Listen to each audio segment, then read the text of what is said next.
ఎంత మధురమైనది యెహోవా నామము. కూడి వచ్చిన మీ అందరికీ ప్రభు రక్షకుడైన యేసుక్రీస్తు వారి నామంలో వందనాలు తెలియజేస్తూ ఉన్నాం. మరలా ఈ 2025వ సంవత్సరంలో మీ మధ్యకు రావటము, వాస్తవంగా వచ్చినప్పుడల్లా ఇక్కడ జరుగుతున్నటువంటి కార్యక్రమాలను చూసినప్పుడు చాలా సంతోషం కలుగుతూ ఉంటుంది. ముఖ్యంగా క్రీస్తు ప్రభు సంఘాలు ఇందాక చెప్పినట్లుగా చిన్న సంఘాలుగా ప్రారంభమై 2, 3, 4 ఈరోజు వందల సంఖ్యలోనికి వెళ్తూ ఉన్నారు. కారణం ఏమిటి అంటే దేవుడు మనల్ని దీవించటాన్ని మన చుట్టూ ఉన్నటువంటి వాళ్ళు చూస్తూ ఉన్నారు. వాస్తవంగా వారు దేవుడు దీవించటాన్ని చూసినప్పుడు వారు కూడా రావాలని ఆశపడతారు. ఒక డాక్టర్ దగ్గరికి వెళ్ళారు, ఒక పేషెంటు తగ్గి మంచి ఆరోగ్యం వచ్చింది అనుకోండి, ఎదుటి వాళ్ళకి ఆశ కలుగుతుంది, మనం కూడా అక్కడికి వెళ్తే బాగవుతాం కదా అని. అదే ప్రార్థనకి వచ్చిన వాళ్ళందరూ పనికిమాలిన వాళ్ళు అవుతున్నారు అనుకోండి, ఊరిలో ఎవరికైనా ఆశ కలుగుతుందా? ఎవరన్నా వెళ్దామంటే కూడా వద్దురా బాబు, వాళ్ళ దగ్గర ప్రార్థనకి వెళ్ళొద్దు, వెళ్ళిన వాళ్ళు ఇదిగో వీడు పాడైపోయాడు, వాడు పాడైపోయారు, ఆ కుటుంబం పాడైపోయింది కాబట్టి అక్కడికి వెళ్ళొద్దు అని చెప్తారు. కానీ ఈరోజు అనేక మంది వస్తూ ఉన్నారంటే దేవుడు మనల్ని దీవిస్తున్నాడు అనేటువంటిది మనం చెప్పుకోవటం కాదు, సమాజం గుర్తిస్తూ ఉంది. వాళ్ళు రాగలుగుతూ ఉన్నారంటే దేవుని చిత్తమైతే రాబోయేటువంటి రోజుల్లో క్రీస్తు సంఘాలు ఇంకా బలపడేటువంటి పరిస్థితులు మనకు కనబడుతూ ఉన్నాయి. కాబట్టి మనము చాలా జాగ్రత్తగా, ముఖ్యంగా మన నోటి మాటలు, దేవుడు దీవించేది ఎంత నిజమైనా కానీ ఇక్కడికి వచ్చిన తర్వాత మన నోటి మాటలో, మన ప్రవర్తనో, మన జీవితమో బాగోపోతే దాన్ని బట్టి వారు అభ్యంతరపడేటువంటి పరిస్థితి ఉంటుంది. ఎందుకంటే దూరపు కొండలు నునుపని అంటూ ఉంటారు. బయట నుంచి చూసినటువంటి లెక్క వేరు, లోపలికి వచ్చిన తర్వాత చూస్తే లెక్క వేరు. బయట నుంచి దేవుడు దీవిస్తున్నాడు అనేటువంటిది కనబడుతుంది, కానీ లోపలికి వచ్చిన తర్వాత ఒకసారి ఒకళ్ళు అంటున్నారు, సేవకుడిని చూసి ఎంతో గొప్పోడు అనుకున్నారట.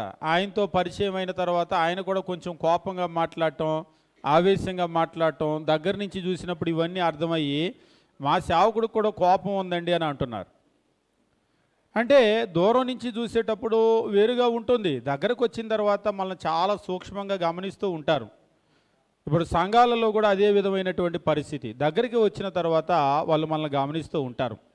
ముఖ్యంగా సహోదరులు ఆత్మీయ ఎదుగుదలను గురించి తెలియజేయమన్నారు. చాలా సందర్భాల్లో వాటిని గురించి మాట్లాడుతూ ఉంటాము.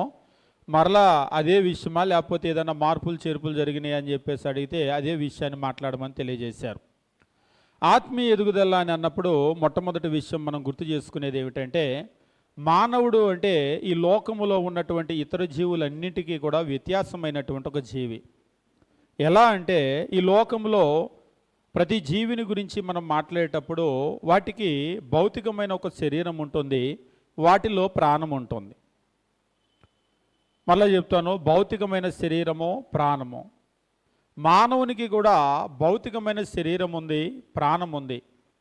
ఇంత మాత్రమే గనక ఉన్నట్లయితే లోకములో ఉన్న ఇతర జీవుల కంటే మనకే గొప్పతనం కూడా ఉండేది కాదు. మనం ఒక ముఖ్యమైనటువంటి లేదా ఔన్నత్యం కలిగినటువంటి ఒక జీవిగా ఉండేవాళ్ళం కాదు.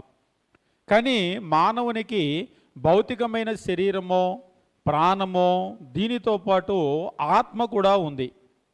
ఈ ఆత్మ ఎప్పుడైతే మానవునికి దేవుడు ఇచ్చాడో, మానవుడు మిగిలిన జీవులన్నింటికంటే కూడా వ్యత్యాసమైనటువంటి ఒక జీవిగా మారాడు. ఉదాహరణకి మనం గమనించినట్లయితే, ఇప్పుడు కలెక్టర్ ఆఫీసులో కలెక్టర్ గారు ఉన్నాడు అనుకోండి, ఒక కలెక్టర్ ఒక బాండ్రవుతూ ఇద్దరు ఉన్నారనుకోండి. ఇద్దరికి ఏమిటి వ్యత్యాసం అంటే, ఆయనకి 2 కాళ్ళు ఉన్నాయి, ఈయనకి ఉన్నాయి, ఆయనకి 2 చేతులు ఉన్నాయి, ఈయనకి ఉన్నాయి. మనిషిగా ఆయనకి ఎంత ఉందో ఈయనకి అంతే ఉంది అంటే ఆ విషయాల్లో అన్నీ అంతే ఉన్నాయి. కానీ ఆయనకున్న చదువు ఉంది కదా, అర్హత, అది ఈయనకి లేదు. అది ఈయన్ని బంట్రోతం చేసింది, ఆయన కలెక్టర్ని చేసింది. ఒకవేళ అదే ఆ కలెక్టర్ అర్హత ఆయనకి లేదనుకోండి, ఈయన సమానమే, అదే కదా. ఒకవేళ ఈ బంట్రోతికైనా సరే ఆ అర్హత సాధించుకున్నాడు అనుకోండి, ఆయనతో సమానం అవుతాడు.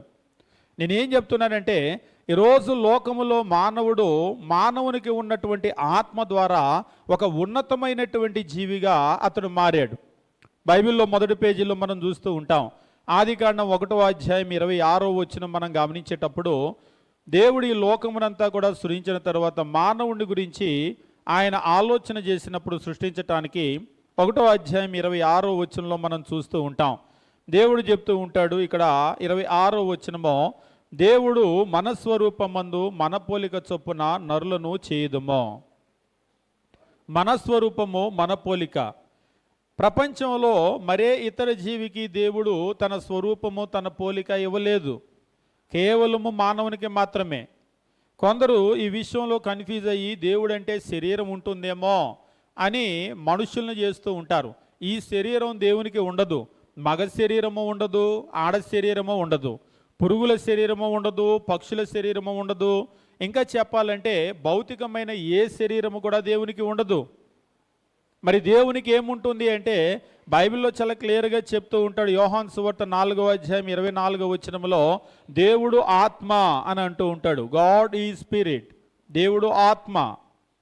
కాబట్టి ఆత్మ అయినటువంటి దేవుడు మానవుని చేసేటప్పుడు మన స్వరూపమందు మన పోలిక చొప్పున చేద్దాం అని అనుకున్నాడు. అనుకొని మానవుణ్ణి కేవలము ఆత్మగా చేయలేదు. దేవుడైతే కేవలం ఆత్మే, కానీ మానవునికి ఆత్మ ప్లస్ దానితో పాటు ఇందాక చెప్పినట్లుగా రక్తమాంసములు కలిగినటువంటి శరీరాన్ని కూడా దేవుడు ఇచ్చాడు. ఇక్కడ మనం గుర్తించవలసిన విషయం ఏమిటి అంటే, మానవుడు అనేటువంటి ఈ యొక్క మనిషిని మనం గమనించేటప్పుడు, మానవుడు అనేటువంటి ఈ యొక్క జీవిని గురించి ఆలోచన చేసేటప్పుడు ఇతర జీవులన్నింటికంటే కూడా ఆత్మను బట్టి వ్యత్యాసమైన వాడు. ప్రతి మనిషికి కూడా ఆత్మ ఉంది అని మనం చెప్పినట్లయితే, ఇప్పుడు ఈ ఆత్మ పరిస్థితి ఏమిటి? మానవునికి ఆత్మ ఉంది అని మనం చెప్పినప్పుడు అసలు ఈ ఆత్మ పరిస్థితి ఏమిటి? ఈ ఆత్మ యొక్క ప్రారంభం ఏమిటి, ముగింపు ఏమిటి, లేకపోతే ఈ ఆత్మను గురించినటువంటి విషయాలు ఏమిటి? శరీరము అనే విషయాన్ని గురించి మనకు తెలుసు. శరీరానికి ఎదుగుదల ఉంటుంది. బైబిల్లో మనం గమనించేటప్పుడు బైబిల్ ప్రధానంగా చెప్పేటువంటి విషయం ఏమిటంటే ఆత్మీయ ఎదుగుదల అని మనం అంటూ ఉంటాం. స్పిరిచువల్ గ్రోత్ అంటే ఆత్మ సంబంధంగా ఎదగటం. ఇదే చాలా ముఖ్యమైనటువంటి విషయం బైబిల్లో. కాకపోతే దురదృష్టవశాత్తు ఇవాళ క్రైస్తవ్యం అనేటువంటిది ఎలా ఉందంటే, ఏదో దేవుని దగ్గరకు వచ్చామా, వెళ్ళామా, ప్రార్థనలకు వస్తున్నామా, వెళ్తున్నామా అని అనుకుంటున్నాం, కానీ ఆత్మ సంబంధంగా నేను ఎదుగుతున్నానా అనేటువంటి దాని మీద దృష్టి పెట్టడం లేదు. కాబట్టి మనకి శరీరము ఉన్నప్పుడు శరీరానికి ఎదుగుదల ఎలా ఉంటుందో, ఆత్మ ఉంది కనుక ఆత్మ కూడా ఎదుగుదల అనేటువంటిది ఉంటుంది. బైబిల్ మనకు తెలియజేసేటువంటి విషయం ఏమిటంటే, ఆత్మకు ఎదుగుదల ఉండటం మాత్రమే కాదు, మనం ఎదగాలి అని గనక అనుకున్నట్లయితే ఆ ఎదుగుదలను మనం కోరుకోవలసినటువంటి అవసరం ఉంది. బైబిల్లో పదే పదే చెప్తూ ఉంటాడు. ఎఫెసీయులకు రాసిన పత్రిక 4వ అధ్యాయం మనం గమనించేటప్పుడు అపోస్తులైనటువంటి పౌలు ఎఫెసులో ఉన్నటువంటి సంఘస్థులతో మాట్లాడుతూ ఉంటాడు. మాట్లాడేటప్పుడు ఈ విషయాలను వాళ్ళకు రాస్తూ ఉన్నాడు. వాస్తవంగా ఎఫెసీ సంఘం కూడా లోక సంబంధంగా మనం గమనించినట్లయితే లోకంతో కలిసిపోయి, ఎఫెసీ అనేటువంటిది ఆ రోజుల్లో మెట్రోపాలిటన్ సిటీ. అంటే ఎక్కడైతే ప్రజలు ఆర్థికంగా బాగా అభివృద్ధి చెందుతారో పాపంలో కూడా బాగా అభివృద్ధి చెందుతారు. డబ్బు బాగా ఎక్కువైంది అనుకోండి, విచ్చలవిడిగా విలాసాలు, సుఖజీవనము, ఇక ఆ తర్వాత అన్ని రకాలు వస్తూ ఉంటాయి. మనుషులకు ఎప్పుడైతే ఆర్థిక అభివృద్ధి వచ్చిందో అన్నీ వస్తూ ఉంటాయి. అందుకనే మీరు చూసినప్పుడు మనకి పల్లెల్లో కంటే పట్టణాల్లో పాపం చాలా ఎక్కువగా విచ్చలవిడిగా ఉంటూ ఉంటుంది. చాలా ఎక్కువగా విచ్చలవిడిగా ఉంటూ ఉంటుంది. మీరు ఎఫ్ఎస్సి పట్టణం కూడా చూసినప్పుడు ఆ రోజుల్లోనే చాలా పెద్ద పట్టణం అది. ఆ రోజుల్లోనే అండర్ గ్రౌండ్ డ్రైనేజ్ సిస్టమ్ ఉండటం అయితేనేమి, ఈవేళ మనము సిమెంట్ రోడ్లు అని అంటూ ఉంటాం కదా, ఆ రోజుల్లోనే మార్బుల్తో వేసినటువంటి రోడ్లు, స్ట్రీట్స్ అయితేనేమి, చాలా అభివృద్ధి చెందినటువంటి పట్టణం. పాపం కూడా చాలా ఎక్కువగా ఉన్నటువంటి పట్టణమే. అక్కడ ఉన్నటువంటి కొందరు దేవుని వాక్యాన్ని విని క్రైస్తవులుగా మారారు. ఈ మారినటువంటి వాళ్ళతో అపోస్తులైనటువంటి పౌలు చెప్తూ ఉంటాడు. ఎఫెసీయులకు రాసిన పత్రిక 4వ అధ్యాయము 14వ వచనము మరియు 15వ వచనం మనం గమనించినప్పుడు దేవుని వాక్యం ఈ రీతిగా చెప్తున్నాడు. అందువలన మనం మీదట పసిపిల్లలమై ఉండి, అందువలన మనమిక మీదట పసిపిల్లలమై ఉండి మనుష్యుల మాయోపాయముల చేత వంచనతోనో తప్పు మార్గానికి లాగు కుయుక్తితోనో గాలికి కొట్టుకొని పోవునట్లు కల్పింపబడిన ప్రతి ఉపదేశమునకు ఇటు అటు కొట్టుకొని పోవచ్చు అల్ల చేత ఎగరగొట్టబడిన వారమైనట్లు ఉందుము. ఉండక ఉందుము కదా అంటే ఇప్పుడు ఉండమంటున్నాడా వద్దంటున్నాడా? కానీ మనం ఉంటున్నాం ఎందుకని? మనకెప్పుడు కూడా దేవుడు చెప్పేదంతా రివర్స్లో అర్థమవుతూ ఉంటుంది కొందరికి. ఆయన ఉండొద్దు అంటే మనం ఉంటాం, పండుని తినొద్దు అంటే తిన్నట్లుగా ఆయన ఉండొద్దు అంటే మనం ఉంటాం. వాస్తవం ఇక్కడ ఏం ఉండొద్దు అంటున్నాడు? మళ్ళొకసారి చదువుదాము. ఏం ఉండొద్దు అంటున్నాడు? అందువలన మనం ఇక మీదట పసిపిల్లలమై ఉండి, వాస్తవంగా తెలుగులో గమనించినప్పుడు పసిపిల్లలమై ఉండి అని అంటున్నాడు, కానీ ఇంగ్లీష్లో కనుక మీరు గమనిస్తే that we should no longer be children, that we should be no longer be children. అసలు మనం పిల్లలుగా ఉండొద్దు అని తేల్చేశాడు అక్కడ. తెలుగులో కూడా అదే చెప్పాడు. తెలుగులో కూడా ఏం చెప్తున్నాడంటే పసిపిల్లలమై ఉండి అని ఉందగాయ గారు అన్నాడు ఒకసారి ఒక ఆయన. ఉండి అని ఉంటే అంటే బైబిల్లో ఏంటంటే ఒకసారి క్రీస్తు ప్రభు చిన్నపిల్లల్ని తెచ్చుకొని ఆ చిన్నపిల్లల్ని చూపించి మీరు మార్పు నొంది బిడ్డల వంటి వారైతే తప్ప పరలోక రాజ్యంలో ప్రవేశించరు, కాబట్టి చిన్నపిల్లల్లాగా ఉండాలి అని చెప్పాడు కదా. ఎఫెసీ పత్రికలో కూడా పౌలు పిల్లల్లాగా ఉండండి అంటున్నాడేమో అనుకున్నారు. ఎందుకంటే వచనాలు మనం సగం సగం చదువుతూ ఉంటాం. ముఖ్యంగా బైబిల్లో వేలు పెట్టడమో చేతులు పెట్టడమో పెట్టి తీయటమో, తీస్తే కూడా వచనం పూర్తిగా చదవకపోవటమో. మీరు ఒకసారి క్యాలెండర్లలో కూడా చూడండి, వచనం పూర్తిగా రాయటానికి అక్కడ ఖాళీ ఉండదు కదా. ముఖ్యంగా ఇలాంటి పెద్ద పెద్ద వచనాలు వచ్చినాయి అనుకోండి, దాన్ని ఎక్కడికో కావలసినంత వరకు కట్ చేసి అంతవరకు రాస్తూ ఉంటారు. ఉదాహరణకి ఇప్పుడు ఇక్కడ గనక మీరు చూసినట్లయితే అందువలన మనం ఇక మీదట పసిపిల్లలమై ఉండి అన్నంత వరకు కట్ చేశారనుకోండి, ఏమర్థం వస్తుంది? అది పసిపిల్లలుగా ఉండమన్నట్ట వద్దన్నట్ట మనకి ఎలాంటి అర్థం వస్తుంది? అక్కడ ఉండమన్నట్లుగానే అర్థం వస్తుంది. బైబిల్లో ఇతర వచనాలతో పోల్చుకున్నాం అనుకోండి, క్రీస్తు ప్రభు కూడా చిన్నపిల్లల్ని తీసుకొని వచ్చి మీరు ఎలా ఉండంట అంటున్నాడు, కాబట్టి ఇక్కడ పౌలు గారు కూడా పిల్లల్లాగా ఉండమన్నాడు అనుకుంటాం. కానీ పౌలు గారు చెప్పాలనుకుంది అది కాదు. ఇంగ్లీష్లో అయితే చాలా క్లియర్గా చెప్పేస్తూ ఉన్నాడు, that we should no longer be children. మనం అసలు పిల్లల్లాగా ఉండొద్దు అని అంటున్నాడు. అంటే తెలుగులో కూడా ఉండొద్దు అనేది అర్థము. ఎలా అంటే మళ్ళొకసారి చదువుకుందాం. అందువలన మనం ఇక మీదట పసిపిల్లలమై ఉండి మనుష్యుల మాయోపాయముల చేత వంచనతో తప్పు మార్గానికి లాగు కుయుక్తితో గాలికి కొట్టుకొని పోవునట్లు కల్పింపబడిన ప్రతి ఉపదేశమునకు ఇటు అటు కొట్టుకొని పోవచ్చు అల్ల చేత ఎగరగొట్టబడిన వారమైనట్లు ఉండక. అంటే పసిపిల్లలంగా ఉండక మనుషుల మాయోపాయముల చేత వంచనతో తప్పు మార్గానికి లాగే కుయుక్తితో గాలికి కొట్టుకొని పోయేటువంటి వారి వల్లే కల్పింపబడిన ప్రతి ఉపదేశానికి ఇటు అటు కొట్టుకొని పోయేటువంటి వారంగా ఉండక, పసిపిల్లలుగా ఉండక అటు ఇటు కొట్టుకొని పోయే వారంగా ఉండక. ఎందుకంటే పసిపిల్లలైతే కొట్టుకొని పోతారు. 2 సార్లు ఉండక అని రాయాలి. కానీ తెలుగులో ఏంటంటే కామా పెట్టి కనుక లాగేస్తే సెంటెన్స్ అంతా కంటిన్యూషన్ కాబట్టి బాగానే ఉంటుంది. చివరిలో ఉన్నటువంటి ఆ ఉండక అనేటువంటిది పసిపిల్లలుగా ఉండి అన్నదానికి కూడా వర్తిస్తుంది. పసిపిల్లలుగా గనక ఉంటే మనము ఇక్కడ ఉన్నటువంటి మనుషుల మాయోపాయాలు, వంచన, తప్పు మార్గానికి లాగే కుయుక్తి, గాలికి కొట్టుకొని పోయేవారిగా కల్పింపబడిన ప్రతి ఉపదేశానికి ఇటు అటు కొట్టుకొని పోయేవారిగా అల్ల చేత ఎగరగొట్టబడిన వారుగా ఉంటారు పిల్లలుగా ఉంటే. కాబట్టి అలా ఉండొద్దు అంటున్నాడు. అంటే పిల్లలుగా ఉండొద్దు. ముఖ్యంగా భౌతికంగా కనుక చూసినట్లయితే పిల్లల్ని మోసం చేయటము చాలా తేలిక, లేకపోతే పెద్దవాళ్ళని మోసం చేయటం చాలా తేలిక. మొన్న ఎవరో అంటున్నారు, అమ్మో ఇవాళ రేపు పిల్లలు కాదు వాళ్ళు పిడుగులు, వాళ్ళ దగ్గర ఏం మాట్లాడలేకపోతున్నాం అని అంటున్నారు. నిజంగానే పిల్లలు కాదు వాళ్ళు, నిజంగానే పిడుగుల్లాగా ఉన్నారు. వాళ్ళకి చాలా తెలివితేటలు చిన్నతనంలోనే వస్తున్నాయి. ఒకప్పుడు పిల్లలంటే చాలా అమాయకంగా ఉండేవాళ్ళు, అంటే ఇప్పటికీ ఉంటారనుకోండి. ఇప్పటికీ కూడా అయినప్పటికీ కూడా మీరు పోలిస్తే పిల్లల్ని మోసం చేయటం చాలా తేలిక, పెద్దవాళ్ళని మోసం చేయటం చాలా తేలిక. పలివల్లో ఎవరిని మోసం చేయాలంటే తేలిక. అసలు పలివల్లో ఎవరిని మోసం చేయలేరా? మేమేదో ఒకసారి ఒక ప్రాంతం వెళ్ళినప్పుడు మా ఊరంతా తెలివిగల్లోళ్ళేనండి అన్నారు. మా ఊరంతా కూడా తెలివిగల్లోళ్ళే అని. అయితే ఒక్కోసారి చాలా విచిత్రంగా ఉంటుంది. ఊరంతా తెలివిగల్లోళ్ళే అంటే నిజంగా తెలివిగల్లోళ్ళేమో అనుకున్నాను. అంటే కొంతమంది రివర్స్లో పంచిలేస్తుంటారన్నమాట. అంటే మా ఊర్లో తెలివిగల్లోడు ఎవడు లేడని చెప్పడానికి ఆయన మా ఊరంతా తెలివిగల్లోళ్ళే అన్నాడు. అంటే నేను అనుకున్న నిజంగానే ఉంటారు కదా, అక్కడక్కడ ఊర్లు ఉంటాయి కదా, అలాగ ఊరంతా తెలివిగల్లోళ్ళేమో అని అనుకున్నాం. అయితే ఎంత ఊరంతా తెలివిగల వాళ్ళు అన్నా కానీ, ఒకవేళ నిజంగా తెలివిగల వాళ్ళు ఉన్నా కానీ పిల్లలు అనేటువంటి వాళ్ళు ఉంటారు. ఆ పిల్లలని చాలా మీ నాన్న పిలుస్తున్నాడు రా, మీ నాన్న నిన్ను తీసుకొని రమ్మన్నాడు రా అన్నాడు అనుకోండి, వెంటనే అసలు నువ్వెవరు, మా నాన్న నీకు తెలుసా, నీ ఆధార్ కార్డు నెంబర్ ఏంటి చెప్పు ఫస్ట్ అంటారా?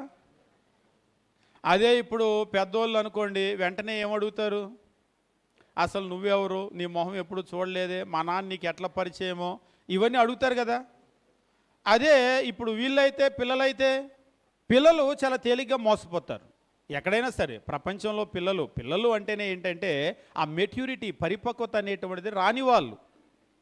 ఎప్పుడైతే ఆ పరిపక్వత అనేటువంటిది వస్తుందో అప్పుడు మోసపోరు. ఆత్మ సంబంధంగా కూడా పిల్లలుగా ఉంటే ఆ పరిపక్వత లేకపోతే మోసపోతాం. ఈవేళ స్థానిక సంఘాల్లో పెద్ద సమస్య ఏమిటి అంటే, ఈ పిల్లలుగా ఉండటాన్ని బట్టి అపవాది చాలా తేలిగ్గా మోసం చేయగలుగుతున్నాడు. అంటే వయసు మంది పెద్దదే, భౌతికంగా పెద్దవాళ్ళమే, కానీ ఆత్మ సంబంధంగా పిల్లలుగా ఉన్నాం. పిల్లలకి ఎలాగైతే చాలా విషయాలు తెలియదో, ఈరోజు వీళ్ళకి చాలా విషయాలు సంఘస్థులకు తెలియటం లేదు. కావాలంటే గమనించండి, ఇప్పటికీ కూడా క్రిస్టమస్ అనే పదం బైబిల్లో ఉందో లేదో తెలియట్లేదు. డిసెంబర్ 25 బైబిల్లో ఉందో లేదో తెలియట్లేదు. ఈస్టర్ బైబిల్లో ఉందో లేదో తెలియట్లేదు. గుడ్ ఫ్రైడే బైబిల్లో ఉందో లేదో తెలియట్లేదు. బూడిద బుధవారం బైబిల్లో ఉందో లేదో తెలియట్లేదు. అంటే భస్మ బుధవారం అని అంటూ ఉంటారు. లేకపోతే ఇంకా మీరు కనుక గమనించినట్లయితే పాత నిబంధన క్రొత్త నిబంధనకు మధ్య వ్యత్యాసం వాళ్ళకి తెలియటం లేదు. అసలు వాయిద్యాలు అనేటువంటివి ఏ నిబంధనలో ఉన్నాయి, ఎవరు కొట్టారు, ఎవరు కొట్టాలి, ఎవరు కొట్టకూడదు, ఎందుకు ఏమిటి అనేది తెలియటం లేదు.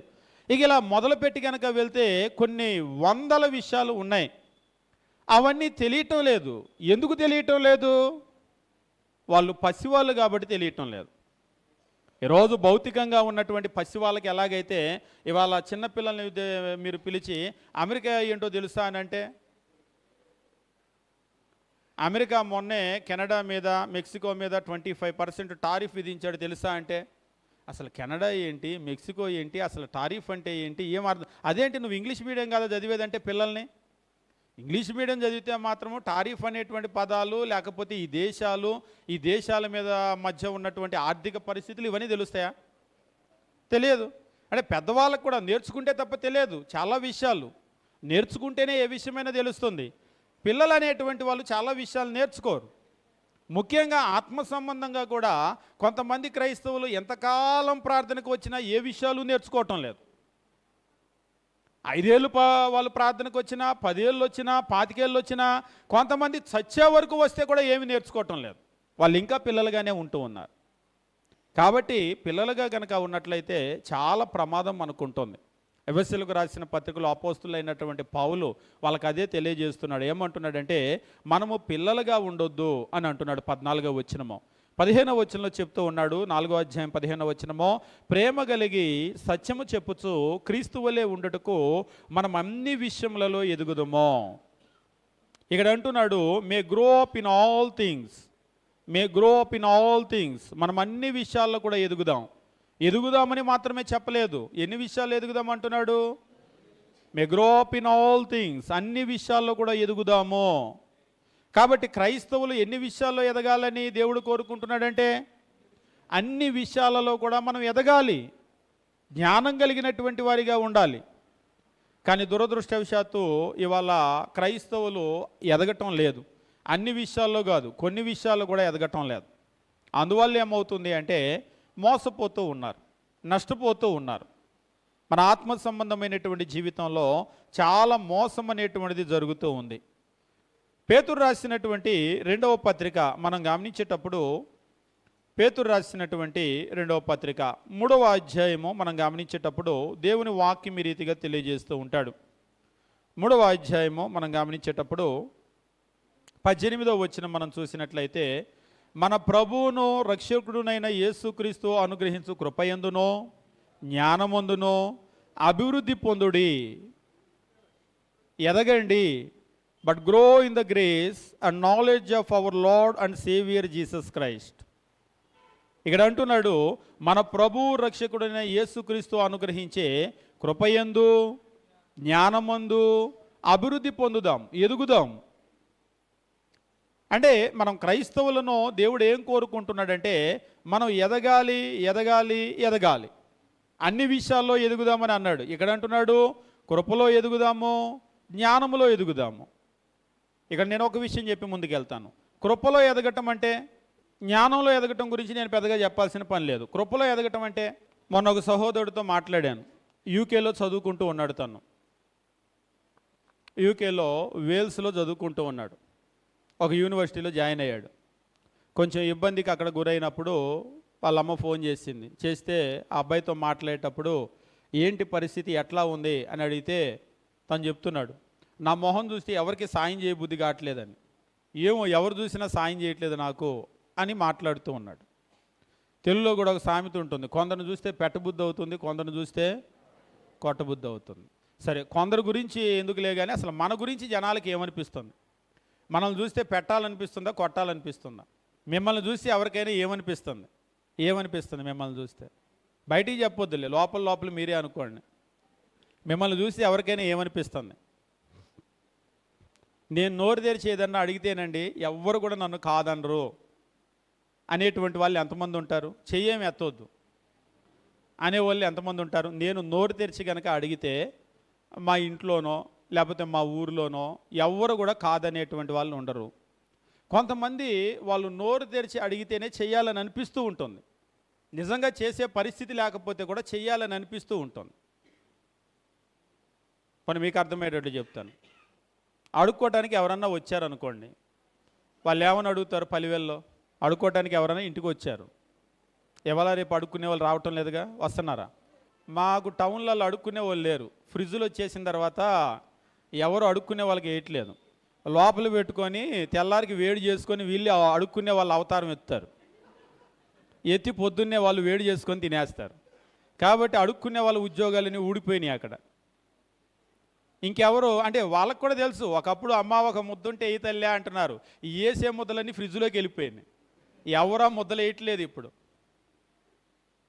ఒకవేళ అడుక్కునే వాళ్ళు వచ్చారనుకోండి, వాళ్ళు ఎట్లా అడుగుతారు? అమ్మ ఒక ముద్దుంటే వెయ్యండి అని అంటారా? యావమ్మా ఒక ముద్దుంటే తొందర తీసుకొని రా, పక్కింటికి వెళ్ళాలి అంటారా? ఎట్లా అడుగుతారు? ఒక్కోసారి వాళ్ళ గొంతు వింటేనే ఏదన్నా ఇవ్వాలని అనిపిస్తూ ఉంటుంది. దీనంగా ఉంటుంది కదా, చాలా దీనంగా. కొంతమంది మాట్లాడేటప్పుడు చాలా చక్కగా మాట్లాడతారు. మొన్న కూడా ఒక అబ్బాయి ఒక బాబు ఫోన్ చేశాడు. ఫోన్ చేసినప్పుడు మాట్లాడుతూ ఉన్నప్పుడు నా భార్య పక్కన ఉంది. చాలా బాగా మాట్లాడుతున్నాడే అబ్బాయి అని చెప్పేసి అంటుంది. చాలా గౌరవంగా మాట్లాడుతున్నాడు. కాలేజ్ చదువుకుంటున్నాడు, చాలా గౌరవంగా మాట్లాడుతున్నారు. కొంతమంది పిల్లలు ఉంటారు, పెద్దవాళ్ళతోనే కదా ఎవరితో మాట్లాడినా అంతే, మంచి మర్యాద మట్టు అని అంటారు కదా, ఏం ఉండదు. పెద్దవాళ్ళతో మాట్లాడేటప్పుడు ఉదాహరణకు అమ్మతోనో నాన్నతోనో మాట్లాడేటప్పుడు అమ్మ నాన్న అని మాట్లాడాలి. కొంతమంది అలా మాట్లాడరు, అమ్మ నాన్న ఉండదు, ఇది అట్రా ఇటేళ్ళు అంతే. లేకపోతే మనం ఒకవేళ పిన్నితో పిన్ని అని మొదలు పెట్టాలి, లేదా అంకుల్తో మాట్లాడితే అంకుల్ అని మొదలు పెట్టాలి. అంతేనా? ఇట్రా అంటే నువ్వు గోడకి చెప్పావా, కుర్చీకి చెప్పావా, లేకపోతే నువ్వు ఎవరిని పిలిచావు? కొంతమంది మాట్లాడేటప్పుడు నీతోనేగా మాట్లాడుతున్నా అంటారు. మాట్లాడేటప్పుడు కనీసం ఆ మర్యాద ఎవరితో మాట్లాడుతున్నాం అనేటువంటిది ఉండాలి కదా. కొంతమంది మాట్లాడేటప్పుడు అలా మాట్లాడరు, కానీ కొంతమంది చాలా మర్యాదగా మాట్లాడుతూ ఉంటారు, చాలా మర్యాదగా. అది విన్నప్పుడు మనకేమవుతుందంటే వాళ్ళ మాటను విన్నటువంటి సందర్భంలో మనకు చాలా బాగా మాట్లాడుతున్నారే అని మనం ప్లీజ్ అవుతాం. అంటే దేని గురించి నేను మాట్లాడుతున్నానంటే, కృప అనేటువంటి పదానికి అన్మ్యారిటెడ్ ఫేవర్, అంటే అర్హత లేనటువంటి వారి యొడల దయ చూపించటం కృప. వాస్తవంగా ఒక ముద్ద ఉంటే వెయ్యండి అంటే వాళ్ళకి అర్హత ఏమీ లేదు. మన ఇంట్లో ఏమన్నా నువ్వేమన్నా నా దగ్గర దాచిపెట్టావంటే దాచిపెట్టలేదు, లేకపోతే నువ్వేమన్నా పొద్దున్న నుంచి సాయంత్రం దాకా పని చేసావు నీకు ఇవ్వటానికంటే ఏం చేయలేదు. ఏ అర్హత లేకపోయినా ఇస్తున్నారు కదా. ఎవరికి ఇవ్వాలనిపిస్తే వాళ్ళకి ఇస్తాం. ఉదాహరణకి వాళ్ళ గొంతు వింటేనే అయ్యో పాపం అనిపించింది అనుకోండి, ఇస్తాం. అంతేనా? ఇక్కడ దేవుడు మనల్ని ఏం అడుగుతున్నాడంటే కృపలో అభివృద్ధి చెందండి అని అంటున్నాడు. అంటే మనల్ని చూస్తే ఇంతకుముందు ఎలా ఉన్నామో కానీ, మనల్ని చూస్తే కొట్టబుద్ధి అయ్యేదేమో కానీ ఇంతకుముందు, కానీ ఇప్పుడు ఎలా ఉండాలి? ఎలా ఉండాలి? ఇప్పుడు పెట్టబుద్ధి అవ్వాలి. ఎవరి దగ్గరికి వెళ్ళినా కానీ ఆ బ్రదర్ ఎంత బాగా మాట్లాడుతున్నాడండి, ఎంత మర్యాద కలిగిన వాడండి, పాపం ఎంత వినయము, ఎంత విధేయత అని ఎవరి దగ్గర నోరిప్పినా కానీ పెట్టబుద్ధి అయ్యేటట్లుగా ఉండాలి. అంతేగాని నా మొహం చూస్తే ఎవరో చేయట్లేదంటే ఎలా ఉంది? మనం కృపలో ఎదగలేదు. క్రీస్తు ప్రభువుని గురించి మనం గమనించేటప్పుడు ఆయన బాల్యంలోనే నిజంగా ఎంత బాగా ఉన్నాడంటే లూకాసు వార్త 2వ అధ్యాయం 52వ వచనంలో లూకా ఈ పాయింట్ని వాస్తవంగా మత్తయిలో కానీ మార్కులో కానీ యోహానులో కానీ క్రీస్తు బాల్యాన్ని గురించి నమోదు చేయలేదు. ఒకవేళ నమోదు చేసినా ఇది మాత్రం నమోదు చేయలేదు. 2వ అధ్యాయం 52వ వచనంలో యేసు జ్ఞానమందునో వయస్సునందునో, బాగా గమనించండి, దేవుని దయ యందునో మనుష్యుల దయ యందునో వర్ధిల్లుచుండెను, అంటే ఎదుగుచుండెను. ఎందులో ఎదిగాడు? దేవుని దయలో ఎదిగాడు, మనుష్యుల దయలో ఎదిగాడు. కొంతమంది మాట్లాడతారు, ఈ జనాలు నేనేం లెక్క చేయనండి. కొంతమంది సేవకులే అంటారు, ఎవడేమనుకుంటే నాకేంటి, నన్ను గురించి నేను లెక్క చేయను, డోంట్ కేర్ అంటున్నాడు ఒక ఆయన. నువ్వు కేర్ చేయాలి. నువ్వు దేవుని దయలో మాత్రం ఎదిగితే సరిపోదు, మనుష్యుల దయలో కూడా ఎదగాలి. క్రీస్తు ప్రభు మనందరికీ కూడా మాదిరి. ఆయన ఎట్లా ఎదిగాడు? దేవుని దయలో ఎదిగాడు, మనుషుల దయలో కూడా ఎదిగాడు. మనల్ని కూడా ఎలా ఎదగమంటున్నాడంటే మనం పేతురు రాసినటువంటి 2వ పత్రిక 3వ అధ్యాయం 18వ వచనం మనం గమనించాం. మన ప్రభు రక్షకుడైన యేసుక్రీస్తు అనుగ్రహించే కృపయందు జ్ఞానమందు అభివృద్ధి పొందుడి. ఇక్కడ ఒక విషయాన్ని నేను నొక్కి చెప్పాలనుకుంటున్నా. అదేమిటి అంటే మన ప్రభు రక్షకుడైన యేసుక్రీస్తు అనుగ్రహించే కృప. ఎవరు అనుగ్రహించే కృప? యేసుక్రీస్తు అనుగ్రహించే కృపయందు జ్ఞానమందు అభివృద్ధి పొందండి. సరే, జ్ఞానాన్ని కాసేపు పక్కన పెట్టండి. యేసుక్రీస్తు అనుగ్రహించే కృపలో అభివృద్ధి పొందండి. అంటే అందరికీ ఒకే రకంగా ఇస్తాడా? అందరికీ ఒకే రకంగా ఇస్తాడా? ఉదాహరణగా అమ్మ ఒక ముద్దుంటే ఏ తల్లి అన్నారు, లేదు పో అన్నాం, వెళ్ళిపోయారు. ఈలోపు ఇంకొకరు వచ్చారు, అమ్మ ఒక ముద్దుంటే ఏ తల్లి అన్నారు, వాళ్ళ గొంతింటేనే జాలి కలిగింది, ఆగమ్మది వేస్తానన్నారు. లోపలికి వెళ్ళి 100 రూపాయలు తెచ్చి ఇచ్చారు. ఈలోపు అక్కడే నిలబడిన ఆమె చూసింది, నువ్వు కొంచెం పక్కకు తప్పుకో అంది. తప్పుకుందామా, ఒక్కసారి నువ్వు బయటికి రా అంది, లోపల ఉన్నాయని. నేను ముందు వచ్చి అడిగాను, నాకు 100 ఇవ్వలేదు, ఆమెకి ఎందుకు ఇచ్చావు అంది. నేను ముందు వచ్చి అడిగాను, నాకు ఇవ్వలేదు, సరే 10 కూడా ఇవ్వలేదు, వెనకాల వచ్చిన ఆమె, లేటుగా వచ్చిన ఆమెకు 100 ఇచ్చావు, ఎందుకు ఇచ్చావు, నాకు తేమంది. ఏమంటారు మీరు? తప్పైందమ్మా, పొరపాటు అయింది, ఉండు నీకు కూడా 100 తెస్తాను అంటారా?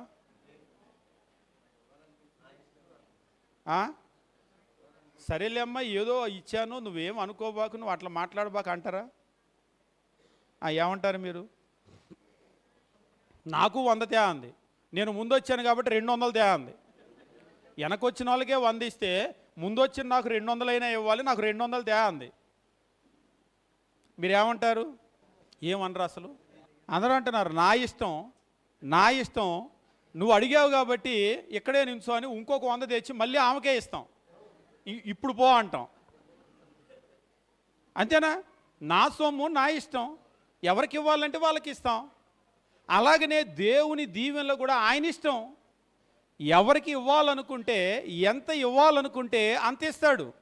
ఒక్కోసారి కొంతమంది రూల్స్ మాట్లాడతారు, నేను ఎప్పుడో వచ్చే స్థానిక సంఘంలో నేనే మొదటి కుటుంబం ఒక ఆమె అంటుంది, మా పిల్లలకి ఇంకా ఉద్యోగాలు రాలేదు, నిన్న కాక మొన్న వచ్చారు, ప్రార్థన చేయించారు, వాళ్ళకి ఉద్యోగాలు వచ్చినాయి. దేవుడు ఏంటో మమ్మల్ని చిన్న చూపు చూస్తున్నాడు. ఇదిగో ఈ నోరే అందరి దగ్గర వాడినట్టు దేవుడి దగ్గర వాడి ఉంటావు, ఆయన చిన్న చూపు చూసి ఉంటాడు.